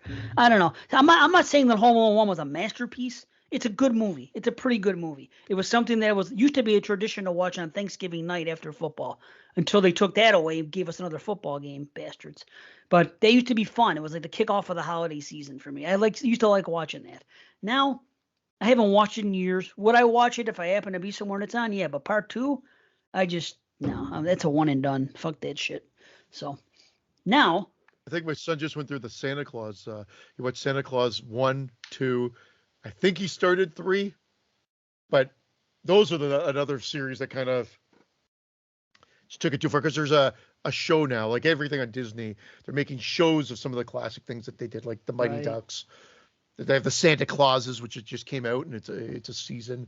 And then Willow, which I tried to watch the first episode of Willow. I was never a Willow fan. I wasn't a Willow fan from back in the day. I remember the promotion for it. Val Kilmer, Warwick Davis. It was George Lucas wrote it and produced it and whatever. And I was like, oh my God. And I thought it was boring as shit. Same with The Princess Bride. I just put them together. Me too. I just was never a fan of either of those movies. Yeah. And my buddy loved The Princess Bride, and I think he even loved Willow. Not for me. And I was in that kind of world and whatever, but in the sense of those would have been the movies that I thought I would have loved, but they just did not resonate for me. And this series, I couldn't even make it. I was 50 minutes into the first episode. I'm like, this is boring as shit. My son's like, I like it. And I'm like, okay, well, let's watch. No, the Willow, the show. Willow, I'm sorry. There's a whole new show. I know. I said I jumped to different things. Sorry. No, I was talking about the Santa Claus, and they made a show, but I'm talking about Willow. Right. And he watched it for another maybe 5-10 minutes. I'm like, Dad, I'm kind of enjoying it. And he's like, yeah, you're right. This is not good. Even he said that, and we just turned it off and won't be watching that anymore. I haven't watched. I think I told you last week we were talking about Star Wars Andor. Haven't watched that one yet. I started the first episode. Andor with an A. Andor, yeah. You could call it anything in the world. You could call it fucking hobnob. Anything you want, and make up a word. Well, seriously, you have a planet called Endor. And you're gonna call your fucking movie Andor or your show?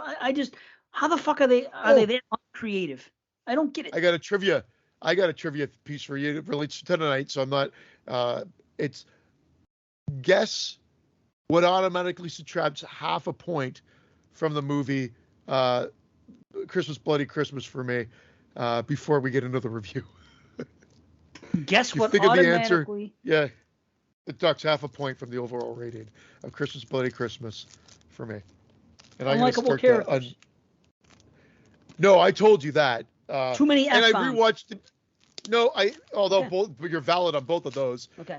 Forced F-bombs. It was a Spookies poster. Yes, I have it written down. I'm an idiot. Oh, I saw it in the fucking climax of the film. The fucking Spookies poster. I go, look at this. If you put a Spookies poster in the movie, automatically half a mark off. I should have. And I have the notes, and I was gonna bring it up, and I'm not looking at my notes. If I would have been looking at them, I would have said, "Oh yeah, Spookies, son of a bitch." Yeah. That's amazing. Guy. Oh, you're unboxing here. Wow. I'm unboxing it. Why not? Hey, why not? Hey. Took that fucking shrink wrap off. Unboxing, folks. See, it's Arrow, so you kind of know what's going to happen with it. I went for this version because, this was the one that was on special, and I've got the other version, which I love, and I liked the way I liked the book there because the other version just did the other version just did the same cover, the blue cover that we're used to. On this, and I'm like, well, no, I like that TV, spewing the guts. That's sweet. So you get that, and of course you get the typical booklet for Arrow, which was always really nice. You look at them once or twice, and that's about it. Yeah. Of course, the poster. They give you both versions, like they usually do, where they give you the classic, the original style. That's cool though. Yeah. Yeah, and then I like that. I like that. That's what I like about these. Special editions. This is the last treat I gave myself. Then I'm on a hiatus. Well, because Christmas, I ordered this like 2 months ago, I think it was. And then that's the disc, which has lobby cards in it as well. Oh, nice, man. What I like about these special editions again is the lobby cards there, and that's sweet. Again, how often do you look at these things? You look at them. Maybe someone frames them. I don't know. I haven't framed them yet. But they're just kind of nice because it's like the old promotional sets, I guess, they used to send out. And then you've got the movie on 4K. That's one disc. So the movie and the special features are all on 4K. Right. And it's the reversible cover anyway. So nice. It didn't matter what version you got. The book was the only difference. So I ended up paying $20 less.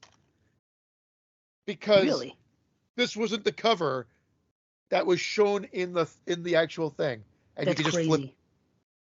Wow! And then the booklet had had this cover on it too. But now that I know that it's the flippable, it doesn't even matter. Right, that's man. Hilarious. That is. So I haven't watched it obviously because you just saw me open it up here. So I also have the Criterion. So I'm between the Arrow and the Criterion DVD. I've got the original Arrow Blu-ray of it as well, but it was Region. I had to watch it on my Region free player. So now I've got the 4K. It's all good. I don't have to worry about it. Sweet. That's awesome, man. That's it. Slowly getting those my all-time favorites, right? Dawn of the Dead, of course, we've got. Yep. I got to get that still. I'm happy with the options we're getting out there. Just there's only a handful more. And again, there's a very short list, and everything else I can get on Blu-ray. Because when I go back to Blu-ray, depending on those movies, it just looks so good. Sometimes you're just like, why do I need 4K? But just certain movies when you're just like, okay, this is the collector's, I'm going to get it. Yeah. But I don't have to get everything. I do not have to get everything in 4K. You're going to have your favorites. Like you said, there's that Witch special edition. They get a Poltergeist one that's sold out. That's exactly like I got Poltergeist finally, but not the special edition, just the 4K, because I've been waiting to get it since it was announced. Yeah. It finally went down to $9.99 on fucking Amazon. It's been $30 all this time. So check it. This is the story though. I bought the fucking thing, right? Okay. I've been ordering stuff from Amazon like nonstop for the past fucking month because I get Christmas done early. So of all things to happen, I get this Poltergeist for $9.99. First it goes on, then 2 hours later they take it off because there was a price match with Best Buy, and Best Buy They were supposed to do it 1 week and they didn't. So then they did it the next week and then Amazon put it back up. So it was only up like for a total of 24 hours one day and then 2 hours another day. And the second time I got it, $9.99, awesome, 4K, wonderful. So now I order the fucking thing. A week goes by, something's going on, it's stuck here. Another week goes by, your package may be lost. I'm like, you got it. I never have any issue like this with Amazon. Now I see what's going to happen. They're going to fuck me. I'm going to get a refund, and they're going to try to make me pay full price. Well, I called them up. I said, listen, I know what's going on here. This thing's trapped, and you guys are saying this, but they go, no problem. We can cancel and refund and this. I said, no. I said, you don't understand. Yeah. This is $30. It's $9.99 here. I've been waiting for this to happen. If you go look now, it's already back up. So what they did was, they refunded it, and then I paid for a new one from another seller for like $28, but they gave me the balance. They gave me like a coupon in my fucking Amazon. So they hooked me up at least, but I was fucking pissed. I'm like, of all things to lose, I go, this is the most important thing. They're going to do that. Exactly. But I got that. Haven't watched it yet, but I got that. I got because I look for the sales. I got Train to Busan for $15 for a 4K. I'm like, okay, nice. I'll check that. And what the hell else did I get? Did I get anything else? I can't remember. I got Quiet Place 1 and 2, both under $10. I got that newer movie Men under $10. 4Ks, all of them. You know what I mean? So if the price is right, I'm gonna get. This is my short list. This is a short list of them that I still want. And again, some of these were on my Christmas list, so I just leave it. Is The Fog, Fright Night, Cloak and Dagger, Poltergeist, The Lost Boys, Black Christmas, The Shining, and Blowout. And Blowout, I'm not even too concerned about. I love Blowout. It's one of my favorites, but it's the same damn package. I brought it up on the show before. It's by Criterion. It's just the 4K, so it looks exactly the same as their Blu-ray, which is a 4K scan. It's just that it's now officially the 4K version. And I'm like, but it's ridiculously priced for all the same stuff. So I'm like, I think I might just be happy with my Blu-ray and be done with it. I've said it on the show. Black Christmas, if Black Christmas may have just come out, my Scream Factory 4K. I figured I can finally get that. And The Shining, I'm humming and hawing about because I've got it on Blu-ray and I've got it on digital in 4K. And I got it on digital in 4K already. So, but I would like to have it in my collection. Like, it's a great one. So that's those are the ones that are, and then the ones that are in the back burner that I'm kind of waiting for because From Beyond has been kind of out of print or really expensive to get if you can get your hands on the Scream Factory one. I didn't know. If that comes out in 4K, then it's going to be $29.99 or $34.99 or whatever it may be. Yeah. And From Beyond, I want Near Dark, Reanimator, and Psycho 2 and 3. I've kept on the back burner. Now, I could get those on Blu-ray, and I can get them for pretty cheap, but I just assume the 4Ks of those are coming out, so I just put those kind of in the waiting zone. And then the Blu-ray, everything else can be Blu-ray. Like, I don't really care. Everything else can be Blu-ray. It just depends. Depends on the title. But I got to look. I'm like you. Yes. Some I want, some I don't want, some it's important. Just depends. And I also have to look at the review, make sure that it's quality 4K, that it's worth the upgrade. You know what I mean? Because there's a couple times I almost pulled the plug and didn't. I'm like, oh, yeah, this is not much of an upgrade at all, so I'm not going to, You could have got Lost Boys for $10, by the way. That was on sale, freaking 4K a couple weeks ago. Yeah, we don't always get. I remember it was right after we saw you because I saw you and you're saying, hey, they're going to do this sale, and I checked, and it wasn't as lucrative in Canada. Sometimes it isn't because we're getting them imported or whatever it may be. But yeah, I know it's pricey. And I used to check way more frequently. I'm like, I got to stop doing that because then I'm just like, I don't need this stuff. It's just shit. It's just like that's why I went into digital. I like, you don't have to worry about this. If I move, now I've got to box up everything. And then you want to be careful with them, but then when you're moving, you're trying to do things fast and whatever. I'm like, it's just more shit to deal with. And I'm like, I didn't have all this stuff. And then I went on that Friday the 13th buying binge. And it's great to look at. Right on. Yeah, in one way. It's great to look at. I'm like, fuck, if I have to move, this is a lot of extra shit you got to take with you. I know. But then if you don't have it, one day you're going to wish you did. Like every time I kept moving, that's what happened with my Fangorias. I used to move place to place to place. Fangorias and lasers. I got tired of fucking having them. I chucked them. At least I sold them. I can't believe you chuck them. But you got them back at least. At least Luckily, you got them back. Yes, for a great price and all. But still, I mean, I got so tired of moving things. So I get it. But now I realize that every time I want to get rid of something, I always will go back now and wish I didn't. Like years later, you'll want it. Yeah. That's the thing. Some of the things I've done, like I mean, it's just like some PS3 games because I said, oh, I used to give away sell games or whatever, and then I'd be mad that I did later. Well, the one thing about this age we're in now is that they're either, if you're in the subscription-based service, they're either free with that subscription base, or you can buy them digitally for dirt cheap now. So you're like on a PS5 or whatever. So I'm like, do I need it? But it's still, it's a 3D player, it's a Blu-ray player. So why? I'm not going to sell my system. So then I'm like, keep the games here, and then if you just want to pop in a game, we can pop in an old game. They still look good. They still play fine. Why not? PS3 is gold. It plays everything. Yeah. That's what's great about it. You can pay any data disc in there, anything. They plays it. It's fucking gold. I'll never throw out my PS3. No, still here right now. I too. I have a fat one, but the fat one's literally just a hard drive. It's a little wonky. That's why I had bought the slim one when it came out, and works great. But yeah, I've learned. I did one last like DVD. Some of the doubles that I had, or ones like American Werewolf in London, I had 3 versions of it. The Arrow Blue, the Arrow 4K, and then the one that came out that was the 4K scan that was almost identical to the Arrow Blue, but it was released in North America. And I'm just like, okay, I don't need that many versions. But the place that sells them or whatever, they don't buy Region B. They don't want Region B stuff. So you have to try to do those on eBay, but I'm trying to avoid eBay. And I haven't even done Facebook Marketplace. At least Facebook Marketplace, I don't think you have to, you sell it, you get what you get. And you're done. eBay, it's just that I don't trust anybody anymore, because you can send it out for cheap shipping, or as cheap as we could do here, but there's no tracking. So then they can just say, we never got it. And then you're on the hook as the buyer. Oh, man. Or the seller. So I'm just like, eBay sucks. And it's just so much of a headache. Like, you can just keep your stuff up there and whatever, but I'm like, but I don't want to do that. I want it to sell. You don't get a tracking number?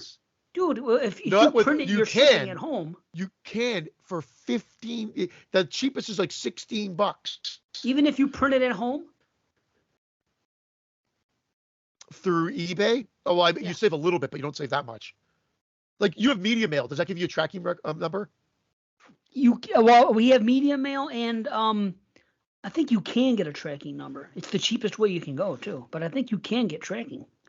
Well, see, we have regular, like, I could send a DVD and get it out probably for $2 or whatever. If I just wrap it myself and it fits into a mail slot, I could send it regular postage or whatever. But that doesn't guarantee, like, if it doesn't get there, they can say we never got it, and then you're hooped. So it's just about the trust level you have on eBay. There's none. Maybe on Facebook Marketplace it's a bit better, but you could read stories about people getting screwed all the time. True. But there's enough good people out there that it's not that big of a deal. Right. Oh man, how about you see those Argentos came out, the 4 Flies on Gray Velvet, and they pimped everybody out. It's way too much money. Even if you just get the 4K, it's like $45 or so. Most of them are though. It's ridiculous. So I'm not doing it. Yeah, they are. I'm not doing it. But it's not Arrow though, is it? Wasn't it Synapse, or was it? I think it's Vinegar Syndrome. Yeah. Or I think it was. I could be wrong. Yeah, no, I think you're right. It wasn't the company that it wasn't Arrow. That's what I was like. Oh, Arrow will probably eventually. It seems like Arrow and Synapse have sort of a relationship that, although the artwork might be a bit different, like for Tenebrae, for instance, the packaging was almost identical, same width of the box. Instead of the Arrow logo, it said Synapse, and it had a different cover. But I mean, it still sort of fits in that same mold that had the posters, the lobby cards, and everything else. It was Region A or whatever. Not that it matters. It's 4K, so I guess it's region free. It doesn't really matter, but it's the North American release of it. But I got it because I liked the cover art of that as well, and I always went for the best cost. Like this Videodrome, for whatever reason, that version of it with that cover was $20 cheaper. Amazing. And all it was is a reversible cover, and I told you, had the preference of the exploding guts of the TV as the booklet cover. Little minuscule things, but I mean, I liked it better. It was cheaper. So now that I know it's a reversible cover, holy shit, people are getting hosed. Yeah. Like, I can't believe it. But yeah, 4 Flies, I saw that it was being released. So they did Bird. They did I got Bird, I got and Cat. Yep. And Cat. Those two they've done. They didn't do Four Flies. Now that's coming now from they a different finally company. have. Yep. Yeah. I And mean, then I'll Inferno. eventually get it.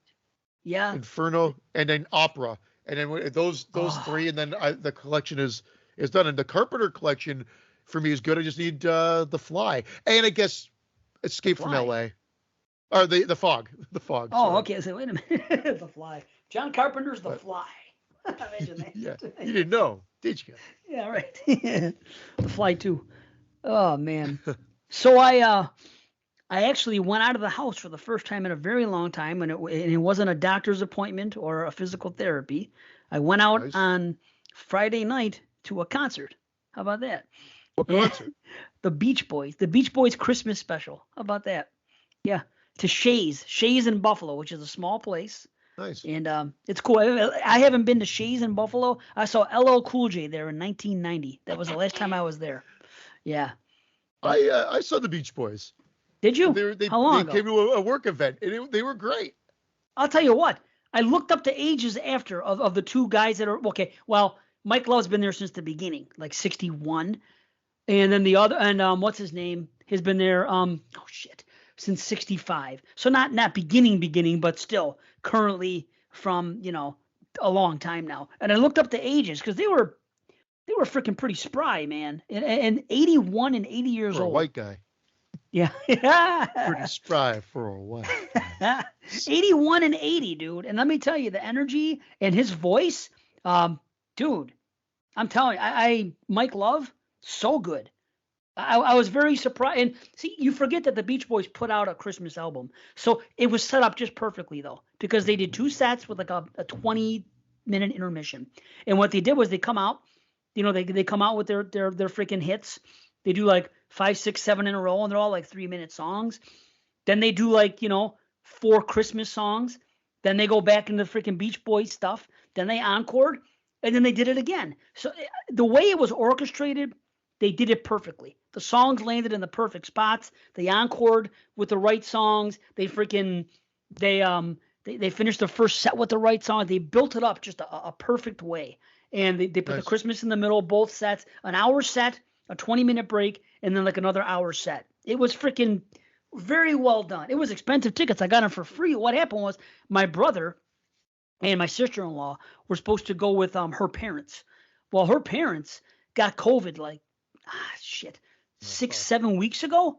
Well, they have, what do you call it though? They got the long COVID and they're all fucked up and they still can't go anywhere. So they asked us to go, hey, you guys want to go? And we're like, yeah, it'd be great. The 4 of us never go out. Me, my wife, and the 2 of them. We never go out just alone. Every time we go out, one of our parents is with us or my daughter's with us. So just for the 4 of us to get together, I was like, yeah, awesome, this and that. So I said, well, you're going to drive and you got the tickets. I'll take you out to dinner. So we went out to dinner. I had some ravioli, some pizza. Went to a little Italian place. You know what I mean? So had a real good night. But it was the first time I left the house, and the concert was good. I was really surprised at how good Mike Love sounded. I will tell you that. And what they did was he brought in I want to say it's his grandson. It's got to be because of his age. His name is Christian Love, and he sounds freaking so good. He sounds like his father, who passed away, another member of the band, the original. And what do you call it? Not El Jardine. He's not there anymore. But the other guy, what the hell is his name? I can't even remember. He sounded not as good. Bruce Johnston. He played the keyboard. His voice wasn't but it was good enough. You could tell, he's older, but 81 and 80 years old. And let me tell you, they put on a show. I mean, they had a bunch of guys with them. They had an orchestra behind them too.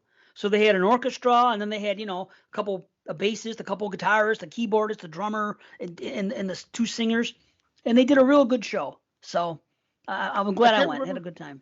It was either 2018 or 2016 that I saw them. I can't remember what it was because it was a work event, and they happened to be the headline, like the entertainment of the last night. Nice. And it was a great show. And again, it was a 1-set show. It wasn't set up the way that you mentioned it, but it was. But yeah, all the they've got some great hits, but they've got I feel like they never really got the credit they deserved. I maybe because of the name, the Beach Boys or something like that. It was like something like they weren't taken seriously. I don't know, just the feeling I've gotten. Just I understand, because the early stuff was very much like early Beatles stuff. It was all about, it was gimmicky. Not gimmicky. It was just like the Beatles songs, every early song of the Beatles, like Meet the Beatles and With the early stuff was all just love songs. She loves you and I love her. Pop, this and that. I want to hold your hand. It was all pop, quick, poppy, quick songs and this and that. Quick guitar solo. Catchy tunes, but it was the same thing with the Beach Boys. And it was always about California or surfing or stuff like that. But as time went on, they both progressed into different type of bands.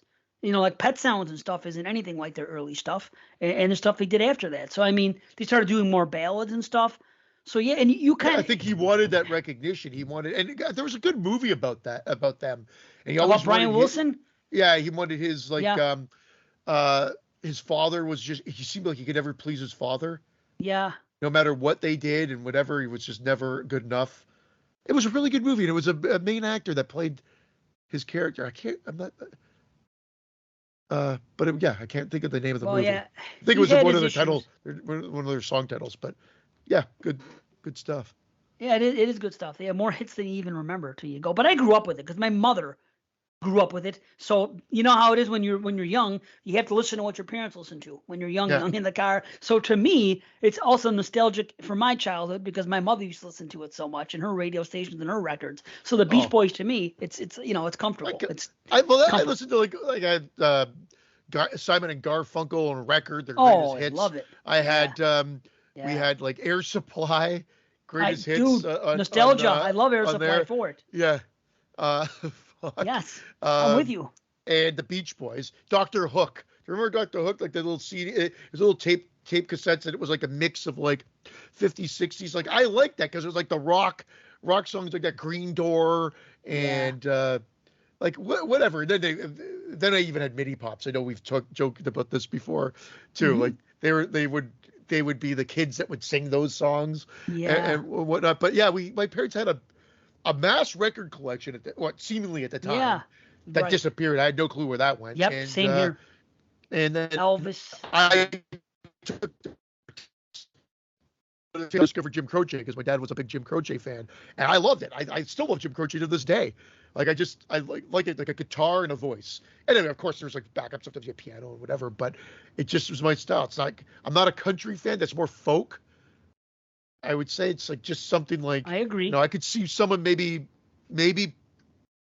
pigeonholing him into country-esque, but no, I think it's more folk and whatever. I just like he's a good storyteller in his lyrics, like just like Lover's Cross and my favorite I Got a Name, which when it was in that Tarantino film Django, I was like, this is awesome. Yeah. That's right. Like out of all the songs I picked, it was that one. I got Jim Croce, man. He's got some great fucking songs. Tell you, those songwriter singers of the 70s, man. Yeah, that was a good era for stuff like that, I dig that stuff too. I can go on and on. Yeah. Speaking of music, we did get some feedback, and I knew it was going to happen. I may or may not have said it on the show, or I said it to you privately. I said someone's going to say Metallica because I knew because there was a group that. Yeah, you're right. Sorry. That was it though. That was it. They were so close. It was Metallica. I'm like, well, Kill 'Em All and Black. There's a couple songs I had to remove. It's just the way it is. I'll say this. I was thinking about this. If it depends, you're saying on either end, those either Kill 'Em All or Black. Those are not the perfect ones, but you would probably give it because of Ride the Lightning, Master of Puppets, and Injustice for All. Of course, for sure. And you could argue it like Black was that's what catapulted them to mainstream worldwide like superstardom. I mean, which then alienated again. That's where you get your that core fan base that stuck with them from Kill 'Em All to Injustice. There's still some that didn't make the journey with them. That's when they kind of said, these sold out with the Enter Sandman. See, I was on board. I loved it. Well, it was to a degree. It was when Load came out. That's when I was like that's when I was off a little bit. That's what happened, but I already had it predisposed before I listened to Load. Because the second, third, and fourth albums were so great. And even the EP, of the cover, Garage Days, was all great stuff. Yeah. I was really into it. But then when Sandman came out, when Black came out, and this is a weird thing. This never happens, ever. But all the best songs happen to be singles. Never fucking happens. Enter Sandman, Sad But True, Wherever I May Roam are fucking excellent songs. Unforgiven. And they were, Unforgiven, I wasn't into that song quite as much as those other three, but I feel you. But Of Wolf the and songs, Man. see, there's a problem. Of Wolf and Man, I like it. See, I really? do like that album. Like, I do like and that album. Struggle Within, and what's the other one? There are, like, everything. Some songs, I still find that there are albums that I'll rate 10, but I might not like one or two tracks.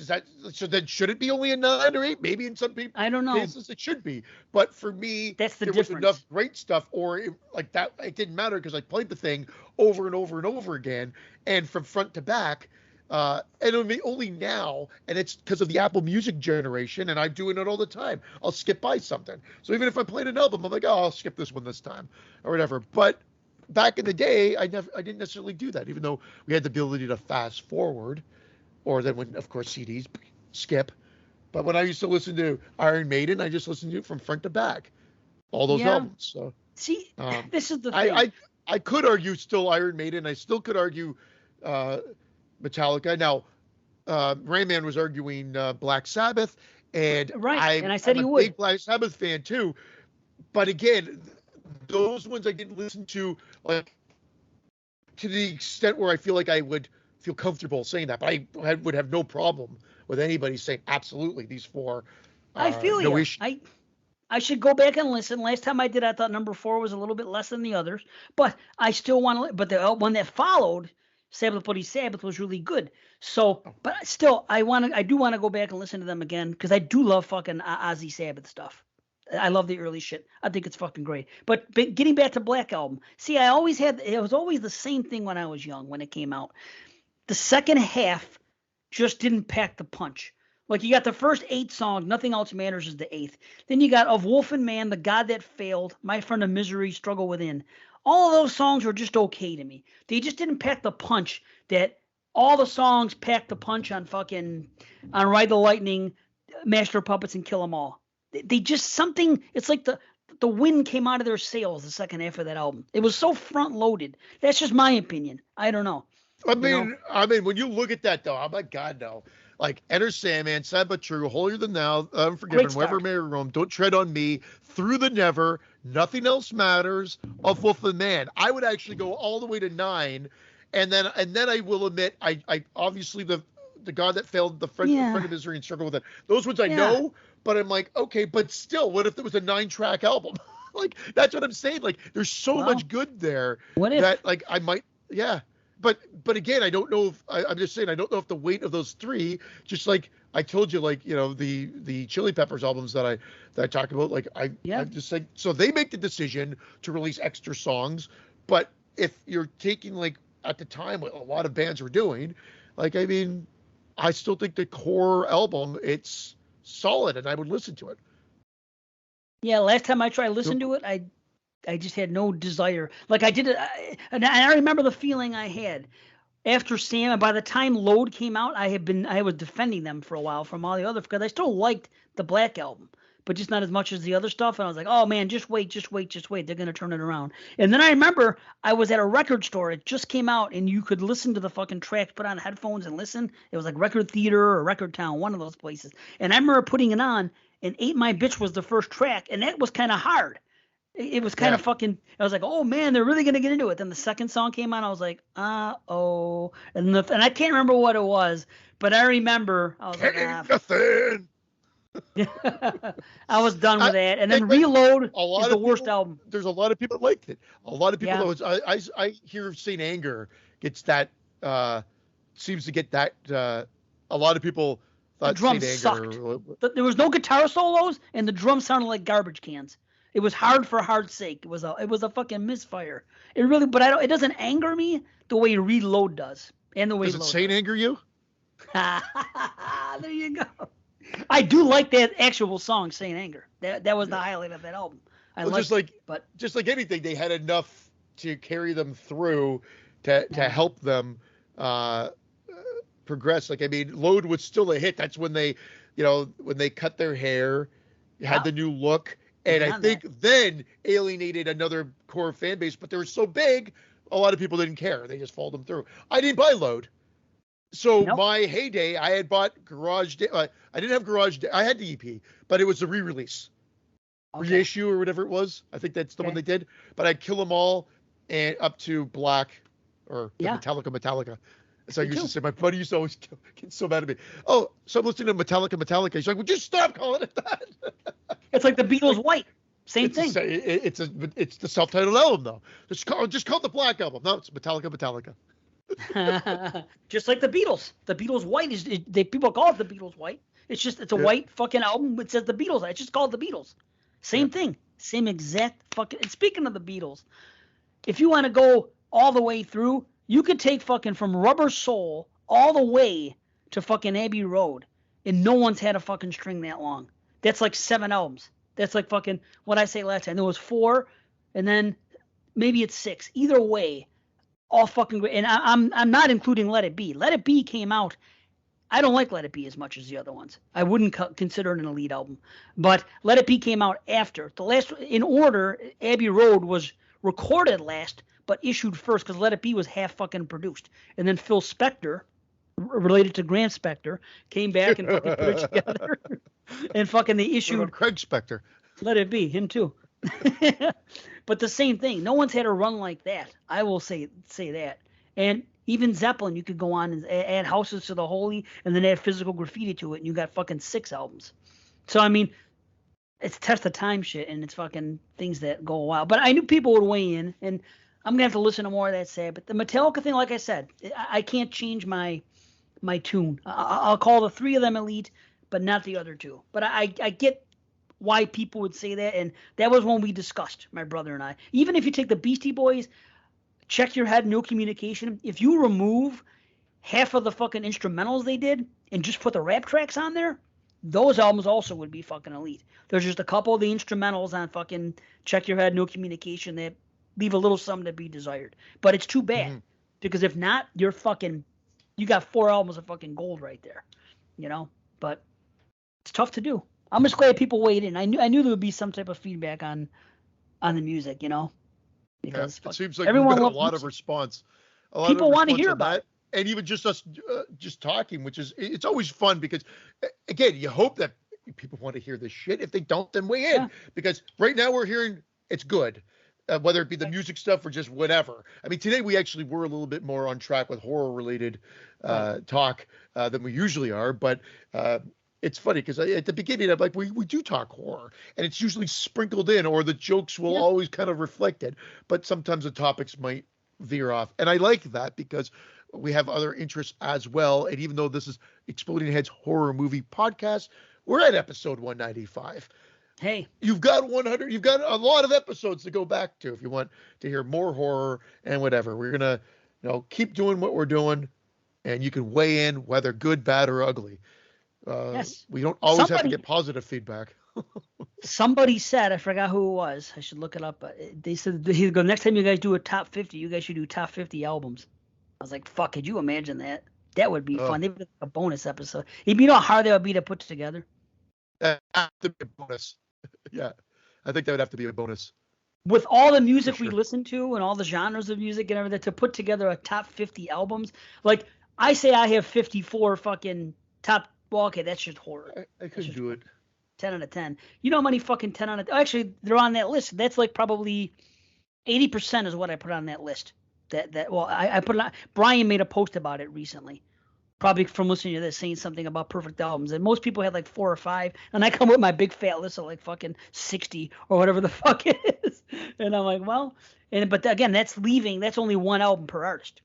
That's saying like the Beatles, whatever album I picked, Sgt. Pepper, whatever the fuck it is. I picked, but I could add 5 more Beatles to that. And the same thing with Zeppelin, Floyd, other groups. There are groups that have 10 out of 10s. Nirvana, fucking.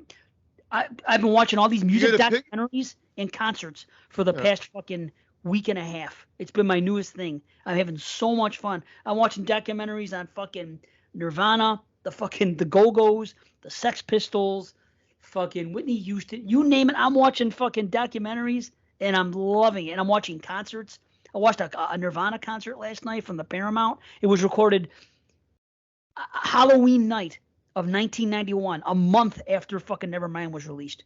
and I can't recommend it more. Wow, what a show! But interesting. I'll check it out. There was a show that came out earlier this year that I checked out called Pistol, which was the story of the Sex Pistols. I liked it. I watched it on a trip, and I really dug it. I brought it up on the show. My wife decided to watch it one time when I went traveling just to see. She called me after the first episode. She goes, "I hate this show. Why did you think I'd like it?" I'm like, "Really?" Usually I'm right on board with her and I know exactly what she'd like. She did not like it. So maybe I'm in the minority. No one talked about it. It kind of came and went, didn't make much fanfare. So maybe it wasn't that good. I loved it. It resonated with me. I thought it was a cool one-off show. It was the one that was by Danny Boyle, right? And I really liked it, but she didn't like the way it was filmed or some of the acting. And she's also actually not the biggest. She was a punk fan, but she actually didn't really like the Sex Pistols. Hey.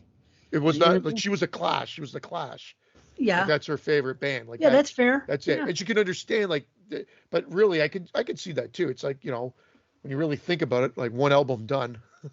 You should watch watch it. It's called The Filth and the Fury. It's a documentary. Yeah, the documentary that came out back in like the 90s, right? 2000. Very fucking good. Very informative. 2000. Yeah, very good. And here's another one. Yeah. As the Palaces Burn. As the Palaces. Yeah, I've seen that one. The Lamb of God one, right? I had no idea that dude fucking almost went up the river and fucking the lead singer almost went to fucking prison. He did go to prison. Shit. Well, I know, but didn't serve time. I know. Yeah. He went to He served time. Well, he was in there for a few months while awaiting trial. He didn't get sentenced. Yeah. Yeah, I know what you're saying. Yeah. Yeah. Yeah, no, I saw that one. That's actually what made me. So as I was getting into their music, I heard about that movie, and so I checked it out, and I was like, "This is awesome." And again, another one in my mind. I'm like, my wife would love this. I'm like, no, because not the style of music, but I thought you'd like the story about the band and whatever. But I said, I'm not even going to pull the trigger. Sometimes it's just you just know not to pull the trigger. Like my daughter's like, why haven't you showed me some of your we've watched all these horror movies. Why haven't you showed me Videodrome or Dawn of the Dead? I'm like, because I don't think you're going to like them. Now, if you want to watch them on your own, you can. But these are my sort of favorites, and I don't want them ruined based on you being on your phone or being bored by them or whatever. So you're welcome to check them out on your own, and so be it. So yeah, because I haven't showed her Dawn of the Dead, The Thing, Videodrome, or the original Psycho. She did watch did she watch the original Texas Chainsaw Massacre? I think she did. Frankie's seen Chainsaw. I want to say Psycho, definitely The Thing, but not Dawn of the Dead. We've been talking about. I wouldn't even think. I showed. Carrie hates it. My wife hates Blowout. It's one of my favorite films. She goes, I don't know why you love this movie so much. I haven't seen it still. I said, I love it. Yeah. I'll watch it this year. It's a blind spot. How's that? It'll be a fucking film I watch. Yeah, it's not horror, but it's I'll still watch it. I think you'll like it. It's got a great cast. And one more recommendation. It's not music. It's none of that, but it's a documentary. It's just called Belushi. If you haven't seen this fucking movie, watch it. I'm a huge fucking John Belushi fan. I gave it 5 stars on Letterboxd. I thought it was about Jim. I thought it was about Jim Belushi. Sorry, no. But I learned things I didn't know about, and it was fucking. Some of it's kind of devastating, but some of it's very interesting too to see how Saturday Night Live even came about. And it's I'm telling you, it's a real good one. But I watch so many of these things. And Whitney, Can I Be Me? If you want to fucking get real sad about a fucking tragedy, because I'm pre-gaming for the movie that's coming out this month, because I'm a big Whitney Houston fan. I thought she was fucking mega talented, and I don't think any of these fucking people on the radio now could. I believe the children are our future. Sing it with me, Dave. Poor baby. She makes me cry. No, I'm telling you, to me, it's fucking, it upsets me. Fucking Bobby Brown, eh? Just, you got to watch this documentary. Can I Be Me, Whitney? It's devastating. It's really good, but to see what happened, and fucking Bobby Brown, but now the poor bastard, his daughter's gone too. He lost his fucking wife and his baby girl, so I kind of feel bad for him. But you got to watch the fucking thing if you get a chance. But anyway, and I cut you off. You're talking about ones that Francisca hasn't seen, and Francesca. My God, sorry. See, I did it. I told you already. That damn thing. Well, no, it's because of that. I told you why, but right. Francesca hadn't seen it. It was you said you don't think she's seen Dawn of the Dead. No, I haven't shown her any zombie thing, I don't think. I don't know how she would feel about it. We were planning. Maybe we'll do it real soon. Maybe she gets. I want her to watch Hellraiser, the original, and the fucking new one. Because those are the other ones I didn't show her, yeah. I love to hear her take on fucking originals compared to fucking modern as someone her age. You know what I mean? You just reminded me now. So I rewatched Scream because I hadn't watched it since I saw it in the theater, and I'm gonna rewatch Hellraiser because both of them are just kind of okay, like that was okay, but I had problems with it. Like kind of like 6 out of 10s, like I said, 6.5 out of 10s. And I rewatched Scream, exact same feeling. There's some there's some good sequences in the movie. I'm not going to take it away. There's some good sequences in the movie, but there's so many. I hate Sam. She's a horrible actress. The older sister, I can't stand her. I don't remember who it is. I hope she gets killed off at the beginning of the new one that comes out, and I don't think she will. She's the older sister, the one that's the main character in the movie. The one, not the sister gets stabbed and she comes back. It's not Jenna Ortega, right? You're not talking about her. Okay. No. Her sister. Because I want to watch it again simply because of Jenna Ortega. Like, because I just watched Wednesday with my family and I fucking loved it. And I love her. And she's all over the place this year. And I'm like, every time I watch Wednesday, I'm thinking, man, I want to go back and watch that Scream movie because she's in it. And just to watch it again. She's good. I know. She's good in the movie, no question. Yeah. Definitely better than her older sister. And I really hope I hope they Jar Jar Binks her and give her like a way reduced role in the new one. But I don't think that's the case. I think she's top billed or whatever. Yeah. And I just can't stand her at all. So it's just, I'm already going in with I don't like this actress. So please kill her off in the opening. And then maybe you've got me hooked. And then make Jenna like the main character. And that would be fantastic then. With Nev not coming back, they're saying they've upped the gore content. I don't know if that's just marketing. That's just like Donald Pleasance saying that Halloween, The Curse of Michael Myers is the most spine-tingling of them all. I mean, at the end of the day, I'll see it when I see it. I'll tell you that Scream 5 was probably the goriest of them all. It had probably the goriest kills. But, more than 4, huh? David Arquette is the best part of the new one. No question. I liked how they ungoofied him in a sense.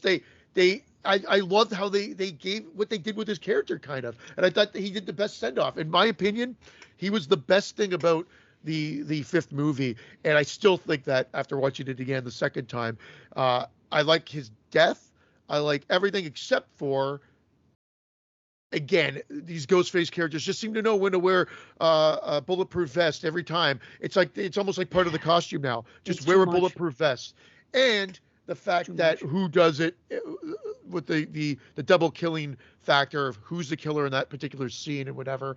Going back to the house, it was just deadly dull. There's just too many plot inconsistencies for my liking. I've mentioned things seem to be wedged in for fan service. I'm okay with that. I'm okay with that to a certain degree. Yeah. But that the damn West son being the daughter of the son of the chief, I'm like, she never had a kid in the last one. Am I missing something here? It's stupid. I know. There's so many things irked me, and I can't get unirked by them. There's still a decent amount of stuff there, but it's definitely not going to make my top 22 list. There's no way it can't. I know it can't based on what my list is right now. So Hellraiser will be my next one because I was very underwhelmed by that one as well. And there were points in it where I was like, oh my God, this is building to something. And then I was just like, what the fuck? And I just remember sitting there being like, just not impressed. I'm going, there's no weight here. I don't know why. Why is everybody loving this? Why am I seemingly alone here? And then afterwards, everybody was talking about it and loving it. So again, I'll give it another try, but Hellraiser. Oh, you think? I think more people are shitting on it. I love it. How's that? Okay. But I can't believe the amount of people that are shitting on it. Yeah. I was surprised. I was surprised at how many. I don't know what the fuck they want. But anyway. All I heard was love. I'm in that category of, I guess you didn't know what they want. Like, don't get me wrong. I don't really remember all the other ones. But I would say, I actually have a soft spot for 3 and 4. So, and again, if I had to rate them, I think 3 and 4 might actually be higher, or at least 3 would be on par with this. Like again, like that six and a half range. It was 6 to 6.5. Didn't really get to that 7 range. Did you watch it a second time yet or no? No, that's what I'm saying. That's the one I have to rewatch again before. Okay, I hope you come up a little. Sure. I'll be curious to hear this. Come next week. Actually, we'll know more. But yeah, Scream. Even some Scream fanboys are really not liking it, and some are loving it. So I don't know. And they're rushing this one out, and the feedback I seem to see is that people aren't excited about the next one coming out, especially so quickly. So it seems like I'm a sucker for the quick turnaround. Like, it reminds me of back in the day. So that part I kind of on board with. Just kill Sam off in the opening, and then you've got a movie for me. Wouldn't that be something? Oh, it'd be amazing.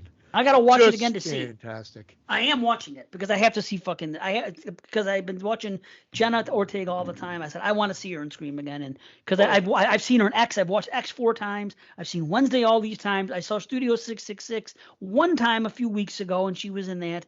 And then whatever, but she's been all over the place, and I've been seeing her so much. I'm like, let me go back. Maybe she'll help me appreciate Scream more, or at least give me a reason to watch it because I like her, But whatever. I'm just happy. Again, it's just me. It's just no, I feel you. Well, it's not just me, but I mean, I think my son was the only one that actually liked it. He seemed to like it because he always felt like they were more human. I'm like, yeah, but except they wear bulletproof vests every chance they get. And there's a bulletproof vest. I know it's a bulletproof vest, but when you're getting shot at point blank range, right? Come on, dude. Come on. And one of them has a real slight frame, slight frame where everybody in the cast could have kicked their ass. Absolutely. It's just too much. And then the overboardness of what happens with her and the oil and the fire or whatever at the end. I'm honestly, like, oh, come the fuck on. I don't remember. All I remember is my complaints. And the worst part was that the one character being in there fucking coming off as a good guy, the fucking friendly ghost. I can't stand that fucking aspect of that film because it makes zero sense. And the fact that they would have a child anyway and everything else, that is the thing that I just can't. It's stuck in my craw, so to speak. You know what I wanted to do? And can't stand that. Maybe someone's already done it, Dave, and you might know, for a meme, and I still will probably do this, is show Lori Prescott after being attacked 4 times or 5 times. Sidney Prescott? Lori Prescott with a stroller and her baby, and just show that as the picture. Lori from Halloween after being attacked 1 time 40 years ago, and show a picture of her from Halloween 2018, all survivalist. I mean, come on. If Cindy's fucking got a family and has somehow managed to have a normal life for the most part, later on, how the fuck is Lori so fucked up after an attack that happened for 45 minutes 40 years ago? Because let's be honest, that attack was probably only 45 minutes of her life. I'm not trying to minimize it, but that is it. I tell you how. Everybody's different. You and I could have been raped on the same day together fucking 30 years ago. Would have made you laugh. Yeah. Maybe now, not at the time. But we could have been raped on the same day by the same guy 30 years ago. You still might have issues from it. I may have fucking 0 issues from it. Okay, that's the answer. True. I'm making a joke of it as well, but and that's 1 and 2 still leads to. See, I think they did a better job with the weight of Halloween 1 and 2 being her character in the 2018 one versus the character in H2O, which should have been like maybe after Halloween 1. It's so funny that it's like all kind of twisted around. She's so more normal in H2O. She drinks a little too much Chardonnay, don't we all? You know what I mean? Like, who gives a shit? Like that was like, that's it. But anyway, either way, we can speak to this until you're blue in the balls. We're gonna, but it's funny that Sydney's been through so much. I still think they missed an opportunity. Maybe she wouldn't have come back. Well, it sounds like it was a money thing for 6, so I don't know why they didn't give her what she wanted, but I still think that she should have come back for the opening scene. Somehow, I don't think they needed to introduce these new characters, though. That's the thing, right? Yeah. I don't like the sound of her not being there, but I just think she probably doesn't have any faith in the writers. Well, after this last one, that's what I'm saying. She probably doesn't have faith in it. You know what I'm saying? What are you gonna do? Who knows? You know, I can understand. And someone going, "What the fuck, Christian? You get more of the same with lazier writing in the Friday the 13th movies, yet you've got a problem with this." And you know what it is? It's almost like I don't. How do I explain it? It's almost like I can explain it. Friday the 13th slashers are simply executed. Scream has to go with convoluted. It from the fucking meta approach, and this has to be involved, and you have fucking 8 things involved to try to connect into something to be clever. Where Friday the 13th is a nice, easy, basic slasher. Exactly. Kids go to fucking cabins, kids get killed. Yeah. No requel talk. No, how do we force this in? We got to get back to the same house. Oh my God. I mean, again, some of that I like, but it's so wedged in there and forced even through script dialogue sometimes too, that you're just like, that's the problem. Whereas you just had like kids going to camp, getting killed. In a sense, I know that's not exactly what happens. Okay, but still, that's what we need, and that's what we're going to talk about when we get to the movie. Christmas, Bloody Christmas, because I was going to say that. Same fucking thing. Everybody thinks they have to do something clever. Not so much anymore, but like because of Scream for a while with the meta and all the other, everybody has to do a clever slasher and this and that. Nobody does a simple fucking slasher with kids go to a place that's fucking secluded and kids get killed. Although Texas Chainsaw Massacre 22 from this year, not part 22, you know what I mean? The Texas Chainsaw from this past year kind of halfway went that way. They included the Sally stuff, but the other stuff to me was traditional slasher. Kids go to this place to open this thing up. They're secluded. Nobody's there. Kids get bumped off. That's what I like, and that's why I like that movie. But more on that next week. Yeah. Yeah, same with me. And you know what? Why don't we get into our first movie? Yeah, buddy. And why don't we make it the movie we're just talking about here? But hold on, I apologize because I'm out of sorts here. I don't have it up yet. Of course, just all good, brother. Freeze, all good. Freeze like you usually do. Freeze frame. Yeah, just entertain the group while Yeah. Okay, Christmas, Bloody Christmas, 2022, directed by the owner of Amazon, Joe Begos. How about that? Yeah, my man. Yep. How about that? Yeah, Mr. Amazon himself, Begos. Yep. It's Christmas Eve, and Tori just wants to get drunk and party. But when a robotic Santa Claus at a nearby toy store goes haywire and begins a rampant killing spree through her small town, she's forced in a battle for survival. And that's the movie. And really, it's the Terminator, but on Christmas Eve with a robotic Santa Claus. And that's what the movie turns into. It doesn't necessarily start as a Terminator. There's no guy from the future, whatever. It's very simply executed, almost too simply executed or set up. You barely even see the Santa Claus. I thought there should be a little bit more. There's like a newscast about there being a recall as a couple of them have gone into militant mode or whatever based on what they were supposed to be until they were made into your friendly neighborhood Santa. But there's not enough of it, in my opinion. That's the biggest fault I can give the movie, because the rest of it is straightaway slasher. The only other thing is I texted Dave and I said, man, these two fucking characters are the most annoying people ever. And I say that even though they're talking about shit that us and horror fans may like, the banter between them rubbed me the wrong way. It was too much fucks and too much this, and you're just following them from one location to another location to another location. I was like, this is annoying me. This is annoying me. When mode, it delivers. That's what I'll say for the setup. And I'll let Dave finally talk. Sorry, Dave. No. Okay. There's the thing. This could have been great. This isn't even as good as the Terrifier movies, in my opinion. It could have been. Oh, yeah, I agree. Maybe to that level. It should have been shorter. It's for a short It's run already time. Short. I know. Yeah. This movie could have been an hour and 15 minutes long. They could have come out some of the dialogue. They could have cut out a few more things. I appreciate the discussions they had about music and movies. We'll probably get a little bit into it because some of them were actually good discussions, and I get it. Yeah. But some scenes lasted longer than they needed to. I remember looking at the time, and there was only one person left, and there was 40 minutes left in the movie. I'm like, what are they going to have, a fucking 40-minute final chase? However, it was the Terminator. It was verbatim the Terminator ending. Well, the thing just keeps coming at her over and over and over again. It did, but okay. Now that saved the movie for me. And I will say this, I'm gonna have to give it props. This is what the sentence I wrote down verbatim. Best final chase in a long time. Too bad it's coupled with me desperately wanting her to get killed. All I wanted was this. Even though she's not a bad person, her character is fine. She just annoyed me because she averaged 2 fucks a minute. Every other word out of her mouth, fuck. Not and I'm not a guy. I'm not a prude. You know, but the thing is, it was almost like gutter balls level where it's forced F-bombs. Too much. And Bagos, I don't get, this is not really what he normally does. I mean, what's her name? Kind of did that in Bliss, you know, in that role, which, you know, she had a smaller part in this one. I wouldn't mind seeing her as the lead, but no, I like this girl too, and the job she did.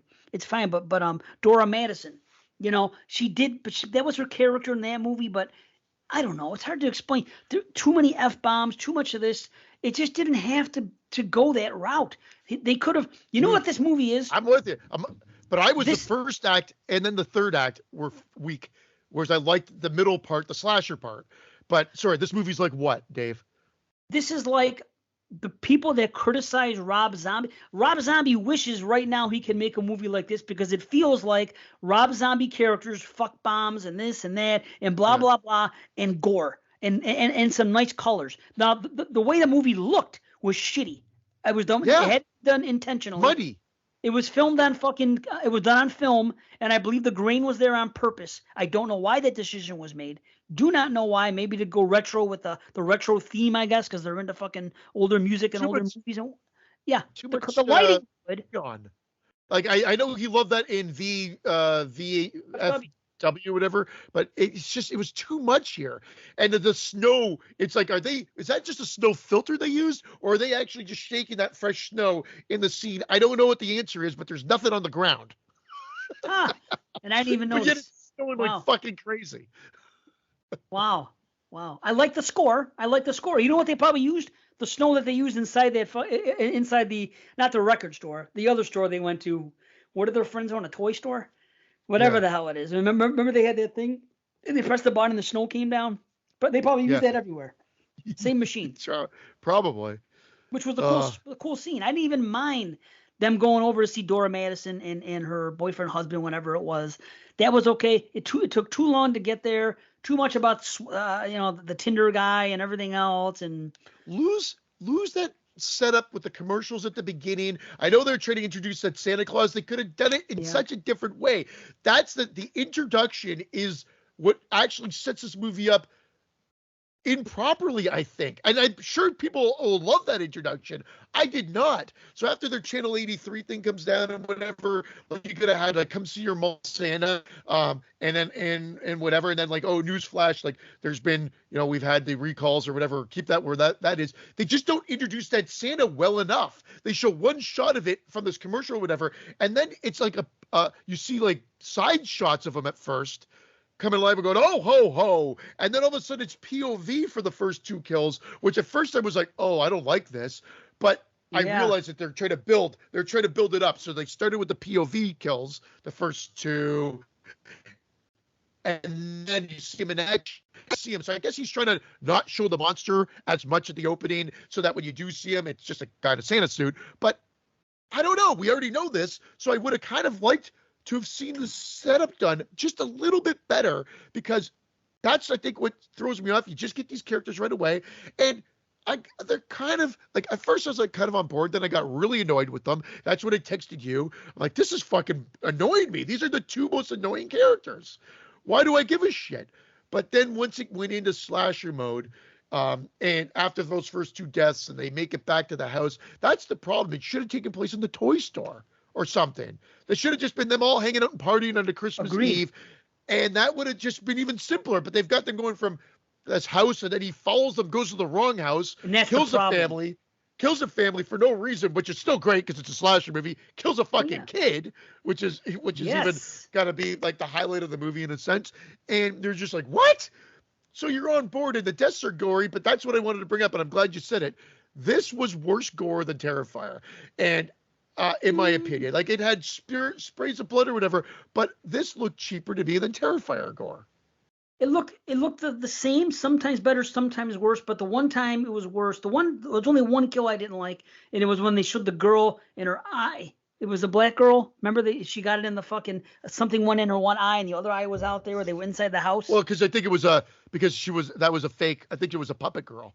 I think that was I don't know why they, like, in my opinion, they could have used the real actress there, but I don't know what it is. I'm pretty sure it wasn't. I'm pretty sure it was like a puppet rendition of her. Like, you know, like a Ghoulie Moffat. Nice. But maybe I'm wrong, and maybe it was just the eye, because they didn't need to do it, but it looked fake. It did. That was the worst one. The other ones I thought looked fine. They were definitely comparable to what do you call it for me, Terrifier type stuff, and it was fine. And here's the thing. You basically said it. I'll agree with you on this. Well, first of all, what bothered me, this is when I called it stupid. I go, okay, this is stupid now. Why would the Santa Claus, I'm not even going to question why the Santa Claus targeted whoever it targeted. There's no reason. Maybe they happen to be there, but it would just go to their house. They had to go to their house via a car, an automobile. They had to go in the car, drive away, go somewhere else in a car, and then go up to the house. And then 10 minutes later, the Santa Claus goes from that store for no reason, just happens to stumble upon their house. There's no Sarah Connor connection. That's the no. You're bang on, and this is like, no one's talking about it because it's just a fast sort of fast pace, because we both argued that it's not necessarily that fast paced for an 85-minute movie. But when you get to the killings deliver for the most part. However, there's a lot of stuff no one's going to be talking about that I think is important for at least something to be set up properly. Yeah. And again, I don't think they set the actual robotic Santa up well enough.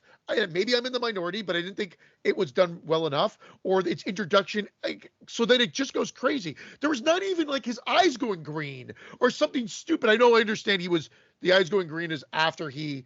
You're not supposed to see that. Yeah, I know, but there was not even a more sinister look or whatever. It was like a side view. It was really oddly done, and there should have been a connection then to him and her. Like, at least the Terminator is like, this guy was fucking hunting Sarah Connor, right? And so there was always a drive to kill this woman.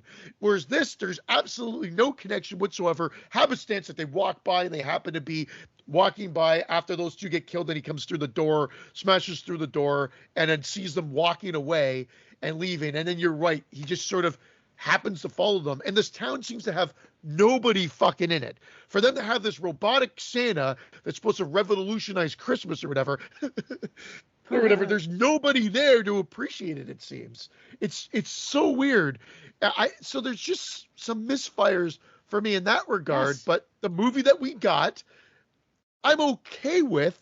I just don't know if it's going to be in heavy rotation moving on. I'll probably check it out again. And I rewatched the beginning thinking maybe I was too hard on the characters, and I enjoyed them a bit more the second time. But yeah, it's almost forced fucks and forced like grittiness. It just didn't seem legit.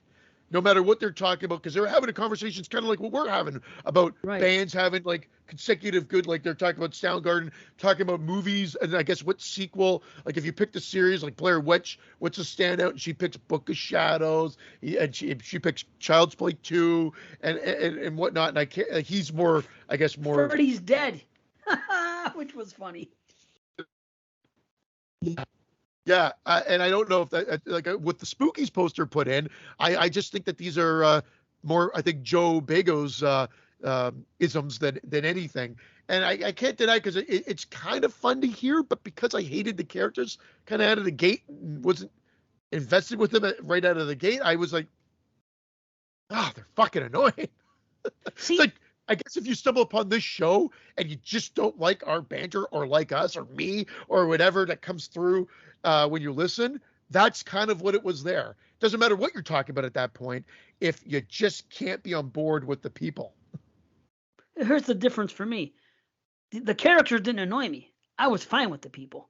I just didn't like all the crazy F-bombs for no reason, mostly from her. That's all. Everybody else was fine.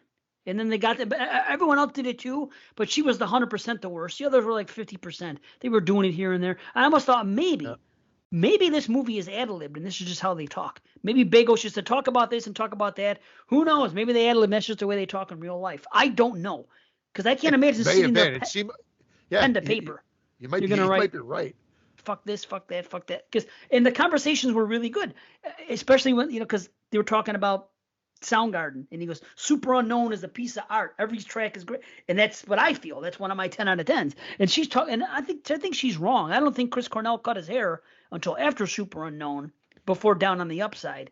I could be wrong. I'm picturing the videos and everything else, and I thought he still had long hair, Cornell. But whatever. And then they say something else about, and then she says, she's talking about Van Halen. She goes, yeah, you have a synth-loving clone of their guitar god. And it's funny because I looked at an interview a couple months ago with David Lee Roth, and the direction they went on with 84 was the synth. And David Lee Roth was mad at that time, telling Eddie, he goes, you're a guitar god, he told him. Why do you want to play the freaking keyboards?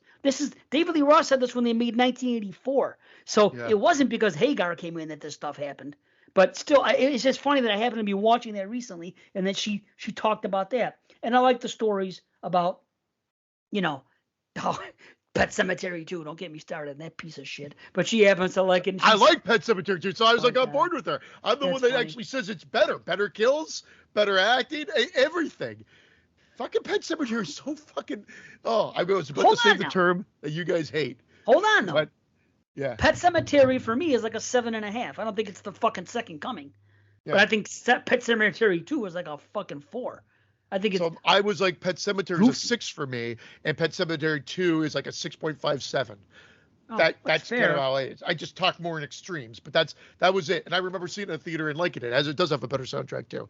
Totally agree. There's actually 2 actors that are in this. Jeremy Gardner, who's one of the cops, is also in The Leech. Funny enough, it's fucking crazy. 2 of them are in both movies tonight that we're talking about. He's in this too? What the fuck? How am I missing this? Okay, he's not the annoying. I'll tell you. Here's what bothered me. Well, first of all, at the end, once again, when they're far away at the police station, why the fuck would he come and chase her again?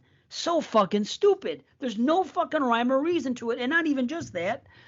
That one cop does not believe a word she fucking says, and for no good reason. You're covered in blood. Even the cops were dropping F-bombs like mad. You're covered in blood. Listen, so you think that this fucking little girl fucking killed all these people? She was the one that called. You're immediately going to cuff her. Okay, I can see there's doubt. Okay, and you cuff her as a precaution. You take her. But you don't think at any point, hey, maybe there's a fucking you're not going to go and check it out. You're going to believe that this woman, for a fact, killed all these people without investigating? And he was so mean to her. He was such an asshole, that cop. We're going to get called out that we're totally overthinking about it, but you're right. It makes no sense. I thought the exact same thing too.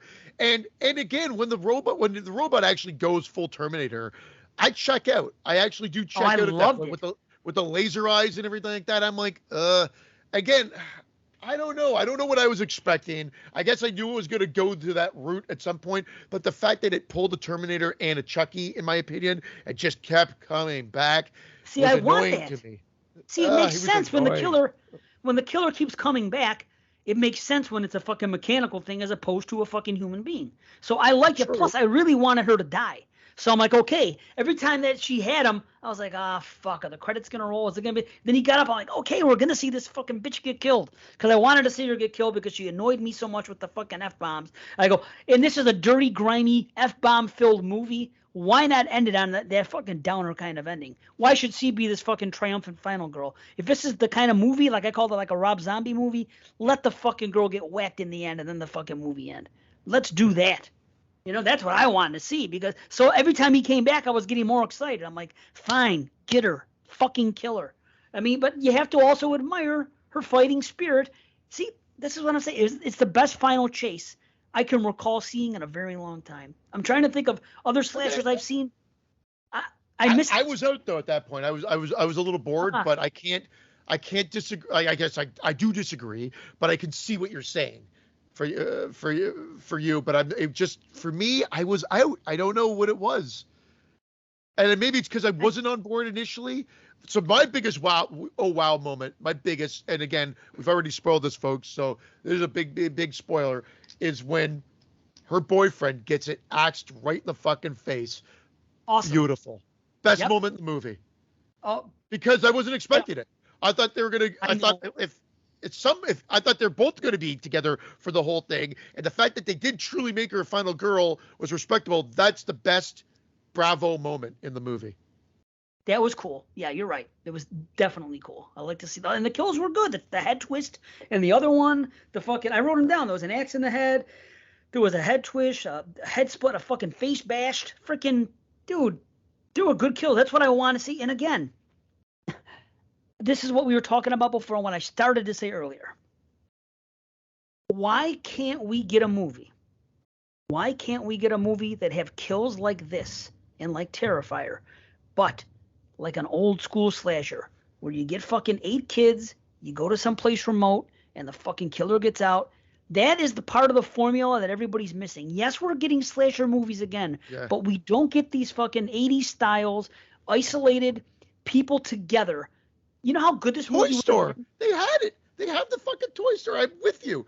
They have it in the movie. Why not have made her work there? They have them at this vintage store so that they can bring the climax back to it and get a fucking cameo Spookies poster shot in it. Okay, so be it. You can put whatever poster you want in it. That's a cool store. Why not have made that part of this amazing toy store that had like a vintage room or whatever like that, the actual Santa area, toys and whatever? They've already have it there. You had the sets or the locations. Just make it one big story. They could have convinced the people to come sleep. The cops could have showed up. Maybe had 2 other people, whatever it may have been. 6 of them are there, 2 more people. Okay, that's not the movie he made. I get it, but you're right. That's the missing piece. That would have been it. Or make it like Silent Night, Deadly Night. Remember in Silent Night, Deadly Night, he kills the people in the store.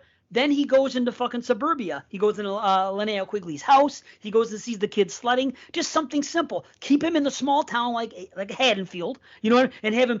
Let's have these annoying characters in the beginning with their F-bombs killed in the first fucking half hour. Let's get their conversations about fucking music and movies. I can dig that. That's fine. Give me like 40 minutes of that. Then instead of having 40 minutes of a fucking final chase with a cop shop and everything else, why not have those people disposed early? Then he moves on to this other fucking house or this other store where they stay open. It's a liquor store. They stayed open late on Christmas Eve for and kill those people. He just kills everybody he comes across, and then the cops eventually. That's what you'd think based on the description of the movie, but it's really not that, except for that house that he goes into happenstance, the next door neighbors, and kills them and whatever.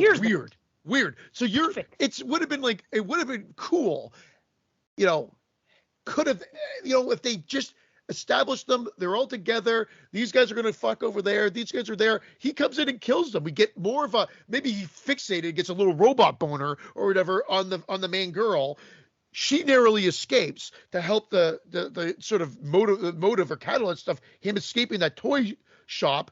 And then like there's the 3 deaths there, and then he goes, and then she's trying to fight for it or get to the police station. She's drunk, whatever it may be. He kills everybody in the way, and they still have the final fight because it's the movie we got. It just shifts into different directions with unexplained reasons that this guy's been able to find her. We're not given any tracking information. We're not getting anything here. Maybe we are overthinking it, but there's even a simpler film here based on the simple premise that we're given. Yeah. No, and listen, I can meet you halfway on this. I figured something out.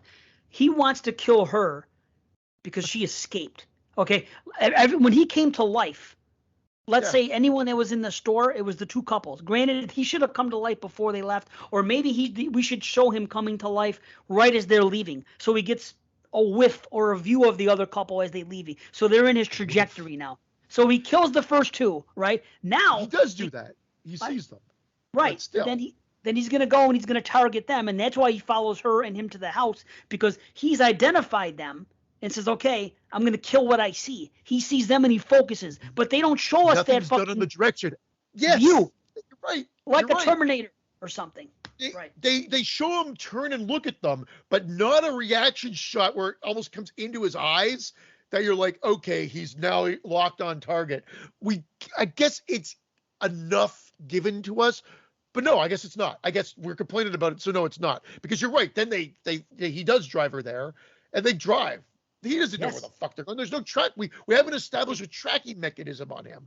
So there's these what ifs that are definitely left out that I think hinder the overall movie. And so what we got is simple and gory and watchable, but I just don't think it lacks that extra level of pizzazz. Like, but I appreciate the simplicity in a sense, and I appreciate the gore and the kills, but somehow it just didn't get to that next level for me.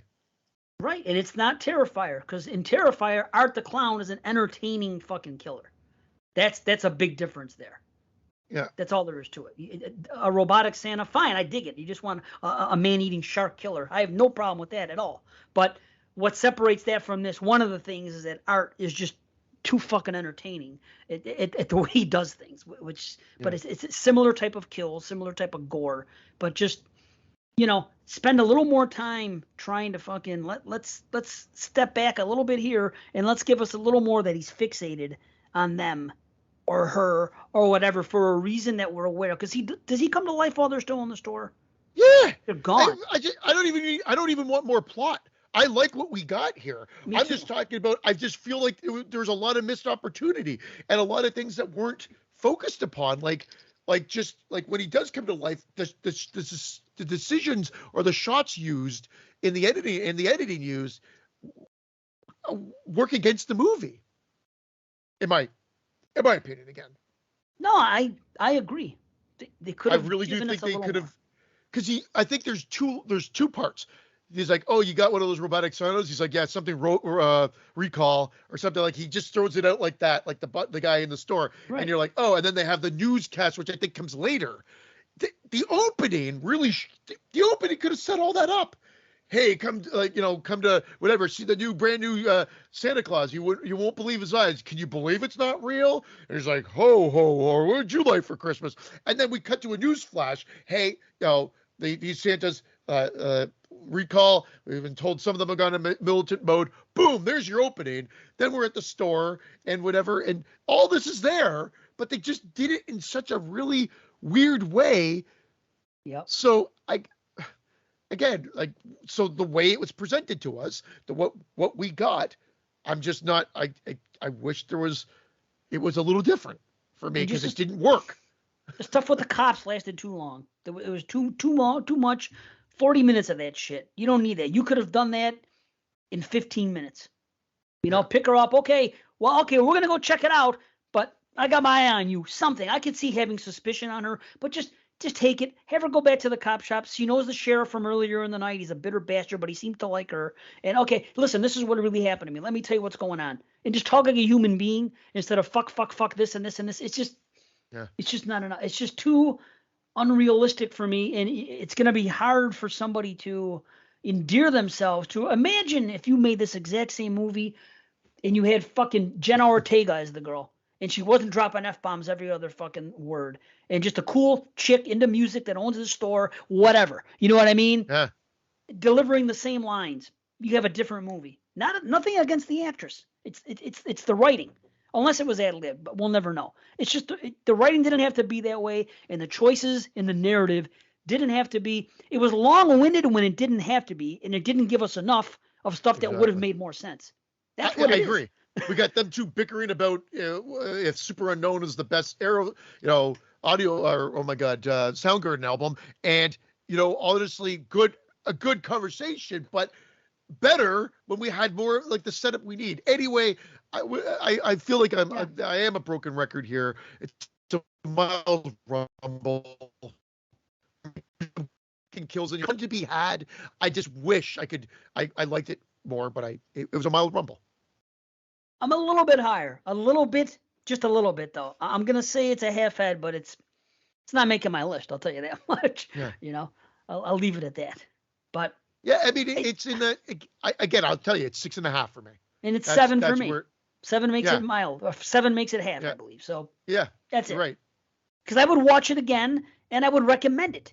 So that's why it's a 7. Because I would tell other people, "Hey, Christmas, what do you think?" I'd say, "Yeah, check it out." There's a couple of things I didn't like about it, but it's worth a watch. At 6.5, I don't always say that.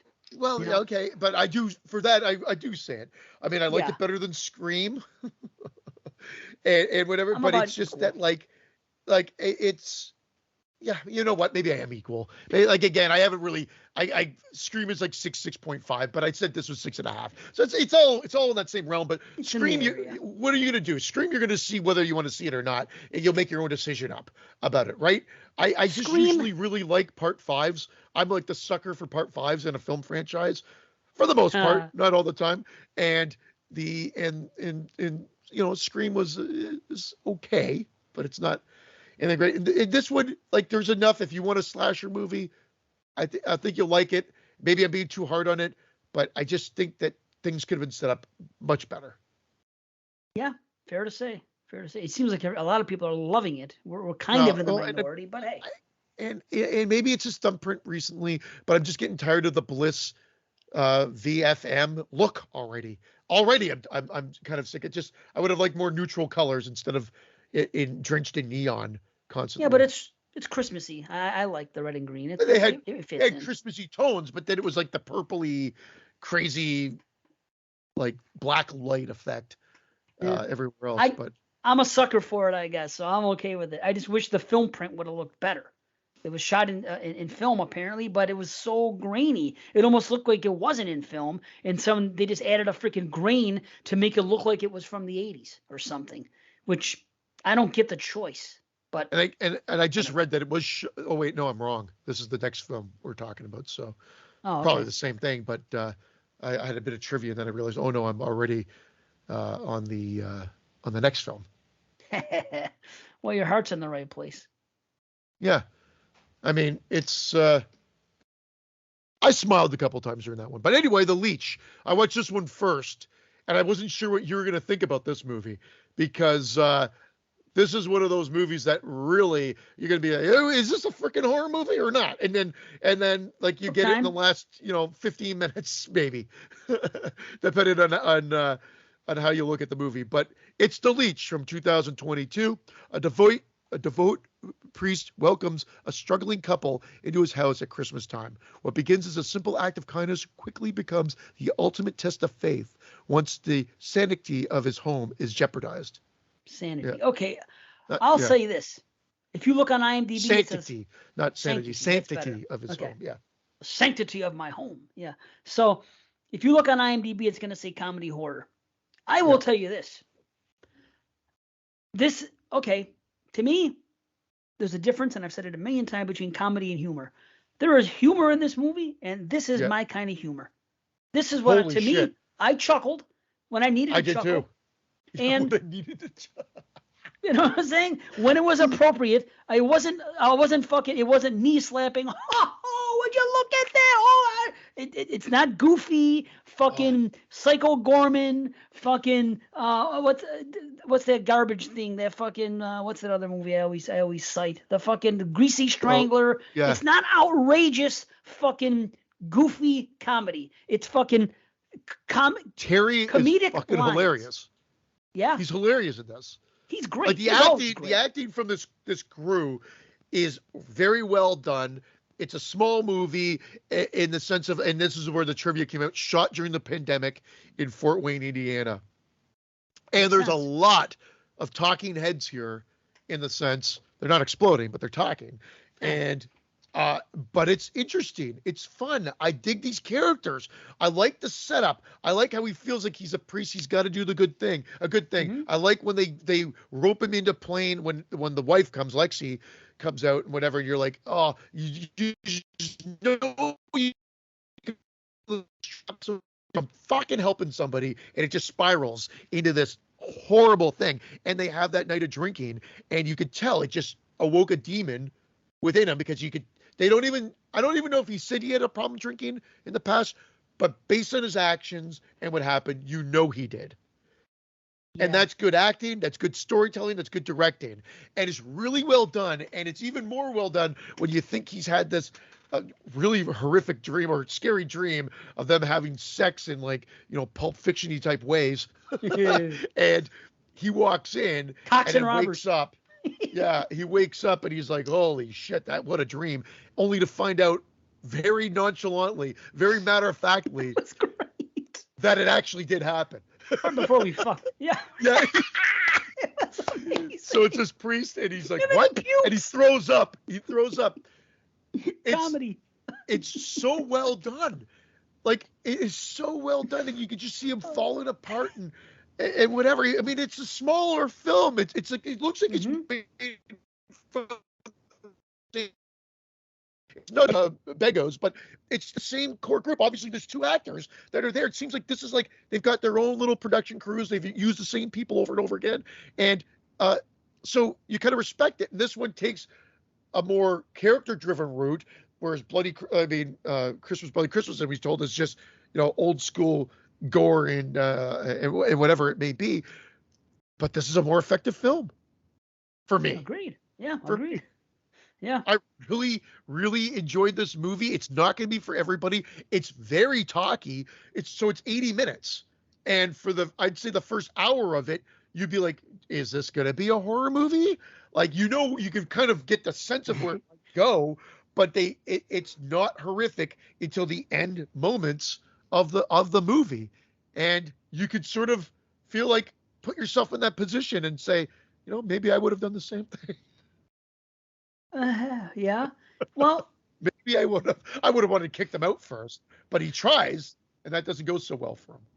And this is the type of movie I really enjoy. I've said this many times, where you have somebody being put in an uncomfortable situation by someone else, and they want to act on it, but they don't, and they just keep taking it, and eventually it's bubbling underneath the surface. You know there's going to be an explosion, and it's going to lead to something, and you're thinking, what and how? What's going to set it off, and what is this person going to do when they finally do explode? But this is the third movie that came out. Who Invited Them was a movie from this year where that happens in. And then there was the other one, Don't Talk, or what the hell was that called? I forgot what. Speak No Evil? Yeah, Speak No Evil. There you go. Where people are put in uncomfortable situations, and it's part comical, because it's gonna, and that's why, like, the movie Neighbors, Belushi and Aykroyd, is my favorite comedy. That's where I love when someone's put in an uncomfortable, especially when it's just like 2 or 4 people in the movie, and you're like, okay, when's it get? Just because you could see yourself. Every one of us has dealt with somebody, whether it be at work or in your personal life, where they're putting you in an uncomfortable situation, and you're trying to be the better person. And now, let's take it to the extreme.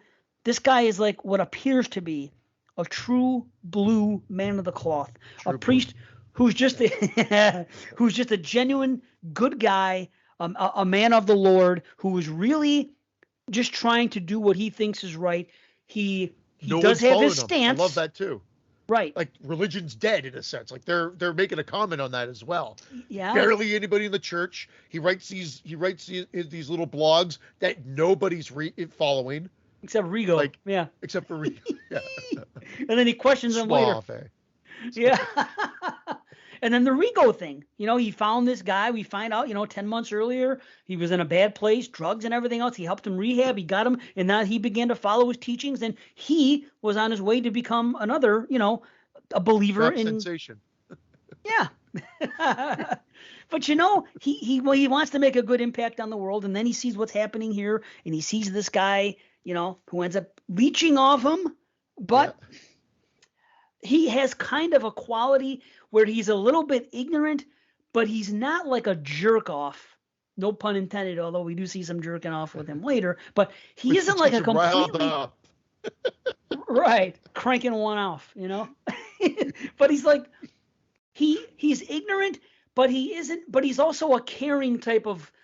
He's just enough where he's not trying to be a dick. Like, fuck you. He's not like that at all. He's just ignorant to stuff. Too, right? He means well. Right. They do things like he's an oaf, and at first he means well, but there is, like, he knows what he's doing. They're working their way in a sense, and whatever. They're taking advantage, but they're trying to play the card that they're not trying to do it. Thank you for he's a priest. What's he going to do? He's got a man of the Lord. He's got to, but having said that, he is reading the Bible. Yes, that's like he is actually like you could see that part of his character, but he does make him breakfast. Like, they want to do a nice thing, and you can see the father, whatever his name is, Terry, whatever, I'm getting them mixed up now. That he's like, well, you didn't have to do this, and was kind of touched that they went that route. They weren't trying to do it because they know it's an inconvenience. So it's like they're aware of it a bit, but that doesn't stop them from doing things like, oh no, here we go, and you're gonna play what I ever or I never did I ever. Never have I ever. Yeah. And they're doing like fucking shots, and he's got to down it, and you can just tell he wants to go to bed, and you want him to as a viewer, but he gets into it, and then you can just tell when you see him grab that bottle and pour his own, you know, we've for lack of a better term, like something from his past that has come back, and that's it. And one of my favorite parts, which is more of the surreal aspect of it, when things start going down the dark spiral into the final act or final moments of the movie, I guess, is where he does the sermon to probably nobody at all, and he's all bandaged up like the fucking mummy because he's been beaten to a pulp from it. Like, that's kind of it's actually, like, some people might absolutely hate that scene, but it's so surreal. I loved it. I thought it was really cool. And he leaves and comes back, and that's when pretty much everything's going to hell. And it's going to be, we're ending it tonight. And yeah, and then they do. I didn't realize that they really, one question I have for you, did they put a spotlight on Lexi being pregnant right out of the gate? Because I know he mentions you shouldn't be drinking, and he's saying that because she's pregnant, but she didn't announce it yet, right? Or so is there some? Hold on. Did you forget the first? Hold on. The first confession. Remember, somebody comes to confess to him. So it was actually, and it's the same voice. Question. It is okay. Well, is it or isn't it? I know. Ultimately, yeah. Well, we're led to believe, or through the reliable or unreliable narrator that the priest is, that then he's there and he hears this voice, and then when she shows up later, we can tell it's the same voice, same accent, everything. So, but then when we get to what we get to in the final act and in the climax, when things go devilish, was this something planned for? See, I have a note. Was this planned from the start by the two of them? Was my initial note. You know, did he say, go there and say you're pregnant and this and that, and I'm going to do this, and we're going to find a place to stay? I don't think that's the case. That was just a question I had at the time when she showed up. But now I have another question, but it's the same question. Was this planned from the start by, let's say, Satan himself?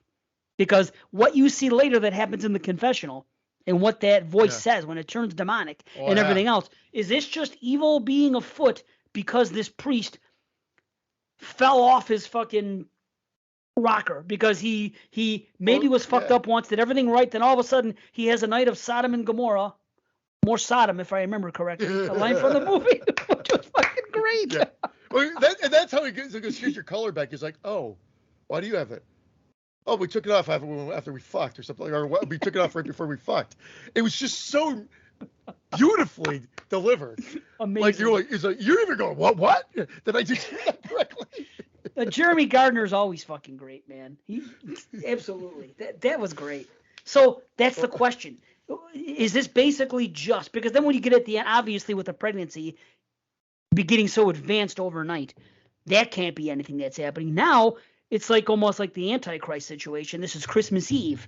Okay, so Satan's coming in. All of a sudden, she's very pregnant, and then we get what we get in the final frames of, you know, a couple of shots fired, and then a voice coming from the fucking stomach and whatnot, and then what's gonna happen next?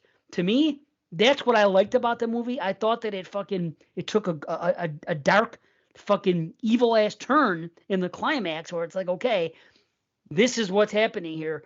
Satan has just fucking played you.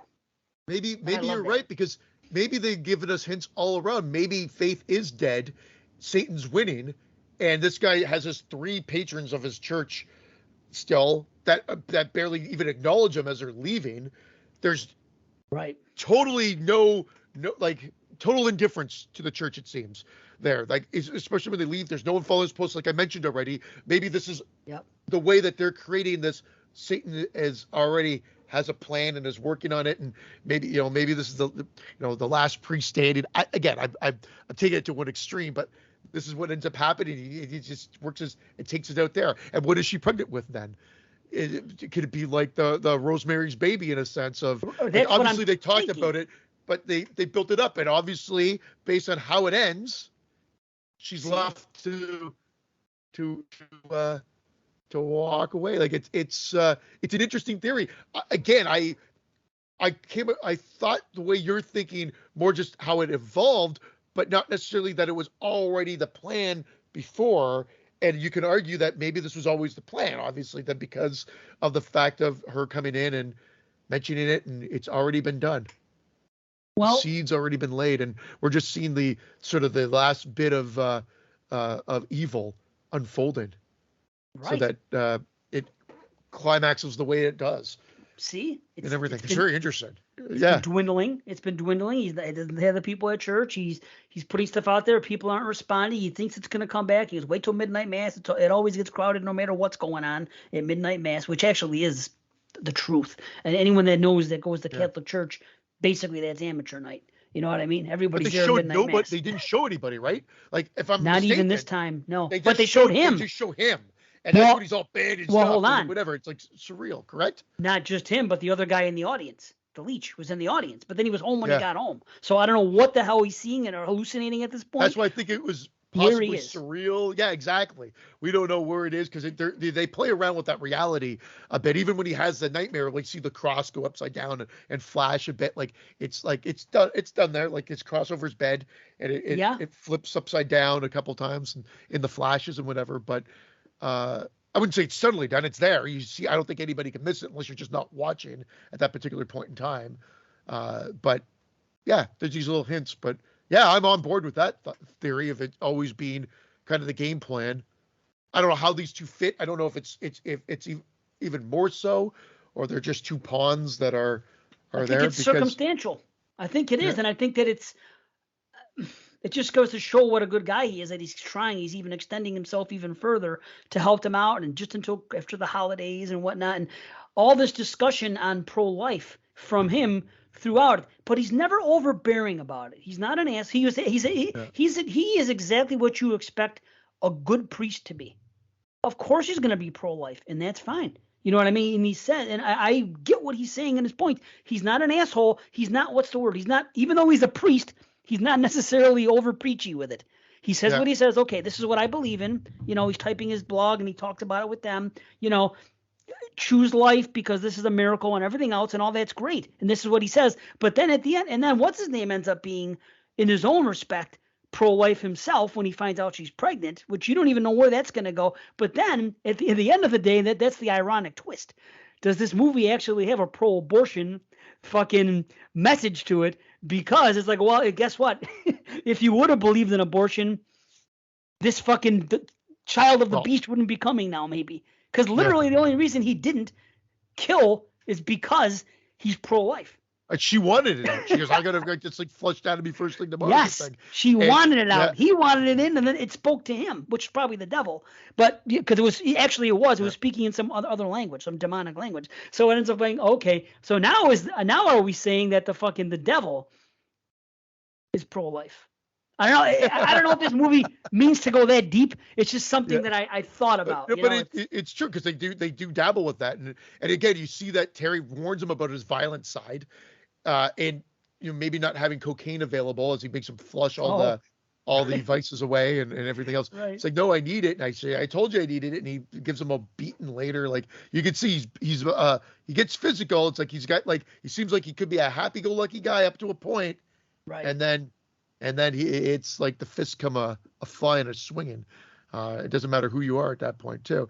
But no, it's very, again, smaller movie, more intimate, but very well done. Like I was like, I said I chuckled when I needed a chuckle. I guess in the opening part, there's enough funny lines that you're just like, oh my God, that's fucking great.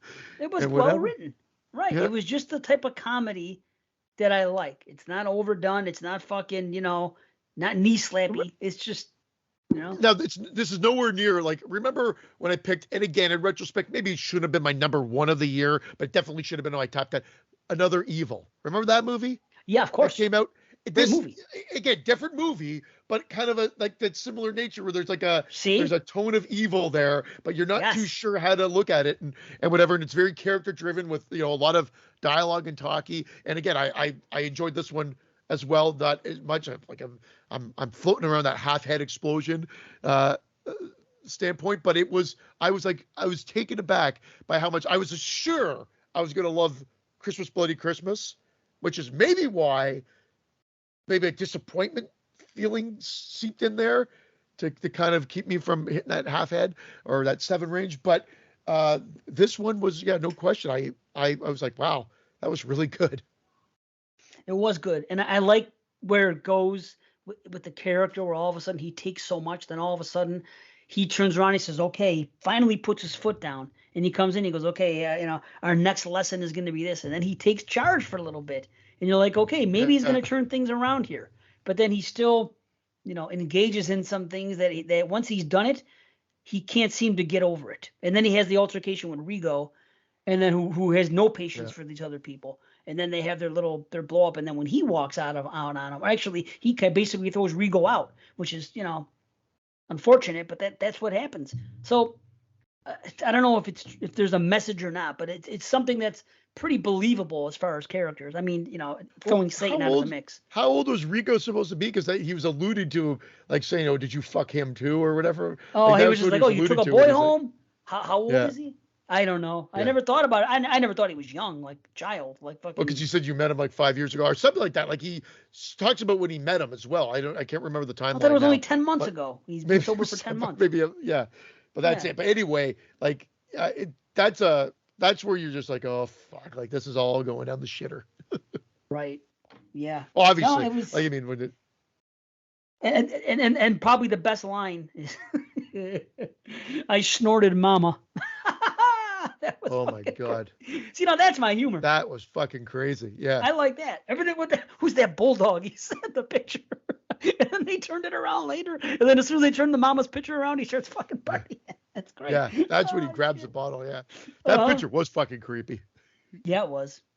Who's that bulldog? He said. Oh, that's good stuff. Oh, that's mama.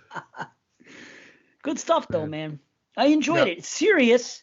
That's the thing. Very serious fucking, if you think about what's happening here. But a good mix of having the fucking humor in there and having the actors that can actually pull it off, too. You got to be able to pull it off. They're both good actors. You know what I mean? It's the performances are just fine. But the two leads, very good. Skipper and fucking Gardner. And this is how you do a low budget movie. Again, like the sets are limited, 4 actors. 2 main, one like Lexi's pretty main, like she just shows up a little bit later into it and whatever, of course, and then you've got Rico, which is like the 4th. Like I mean, that's it. And you got a handful of people that walked out of could have been the production team that walked out of the church at the beginning. 100%, right? Yeah, no, that's good. That's the way to go, man. Yeah. No, good stuff. That recommended. And again, we got the screener. The screener finally worked. I had trouble. It was a flip flop. Oh, mine didn't work. It wouldn't work. It would work. It didn't work. I even got the app. I finally got Vimo app again because I had it. And then that's when it worked. Then I went back into it and it didn't work. I'm like, you got to be kidding me. I was about to give up again. I'm like, I'm going to try it again. Because I was watching this while I was away. Because I'm like, I got to get these movies done. So I saw both movies before I got in because I knew I was getting home late Friday night. And then we had to get the house ready and we had people coming over last night. So I'm like, there's no chance. I got to watch both of these before Friday. Oh, dude, I bought it on Prime for $2.99. Everywhere else, it was fucking rent for $4.99, this and that. And for some reason on Prime, $2.99 to rent or $2.99 to buy. So I bought the fucking thing. Oh, $3. Why not? Yeah. What the hell? Whatever. We got a screener. I don't know where it's supposed to be airing. It's on Arrow. I guess Arrow would be releasing it. Sometimes the Arrow ones do go to Shudder. It's interesting that this one didn't go to Shudder. Maybe it's going to be on the Arrow site now. Probably. But I did get the screener to work finally, but it was a pain in the ass and nothing. I said we were saying fuck that movie last week because I was going to say fuck that movie again. I was getting really mad and I'm so glad I watched it, but it shouldn't be that difficult because this was a link to the movie and a fucking passcode to get in. And if you can't get that right, what the fuck? That's me. That's my luck with shit like this. It's never fucking cut and dry. It's always some type of thing. Well, ridiculous. Tell you, ridiculous. So anyway, I can't believe we're here, man. What was it for you? Half head explosion. Yep, absolutely. Yep, I dig it. Well, here we are, man. We're coming next show. I know. Top 22 of 2022. Jesus, and I'm ready. Christmas. Everything's watched. I just gotta fucking arrange them and see. It's gonna be tough. Honestly, I thought it was a great year. But more on that next week. Holy Jesus, goddamn! Holy Jesus, jumping Christmas shit. Axel. Yeah. What's his name now? You know that actor's name? Yeah, he was from Police Academy, but I don't remember his name. Oh, he was from Police Academy. How did I forget that?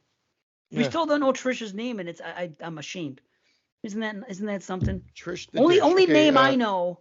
If you want to look, don't even look. I'll say the only person I know is Corey Feldman. Kimberly Beck. Kimberly Beck. As soon as you said Kimberly, I knew Beck. Yeah, very good. Yeah. You would have said KB, but you figured it out. Kimberly Beck. It's because. Yep. Yeah, it was killing me. Let me just double check that though. It is 100%. You have to look. It is okay. No question. Let me not double check that then. Yeah, don't. All right. It was just I was probably doing the mental image of the white credits on black. Right. Corey, and then I'm like, what? Kimberly Beck. That was it. Nice. Very good. So, well, that's one problem solved. For you at least. Yeah. But yeah. For me. Big show next week. Supposedly going to have our special guest here. So, like we always do. I think we've already let the cat out of the bag. I think we mentioned it that he was going to be coming last week. It's been Watson the last 3 years. So hopefully he'll be here and he'll wake up early enough. So 22 of 22, man, I'm looking forward to it.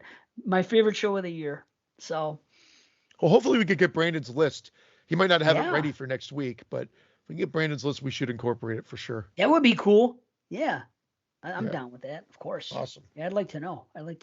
But cool. I guess we'll get out of here then. So everybody have a great Christmas. Do that a few more times. Yeah. Have a great Christmas or whatever you celebrate or don't celebrate. Enjoy the time of year. Stay warm. All the best. Yeah, for sure. Much love. But we'll be out of here and see you soon. Peace.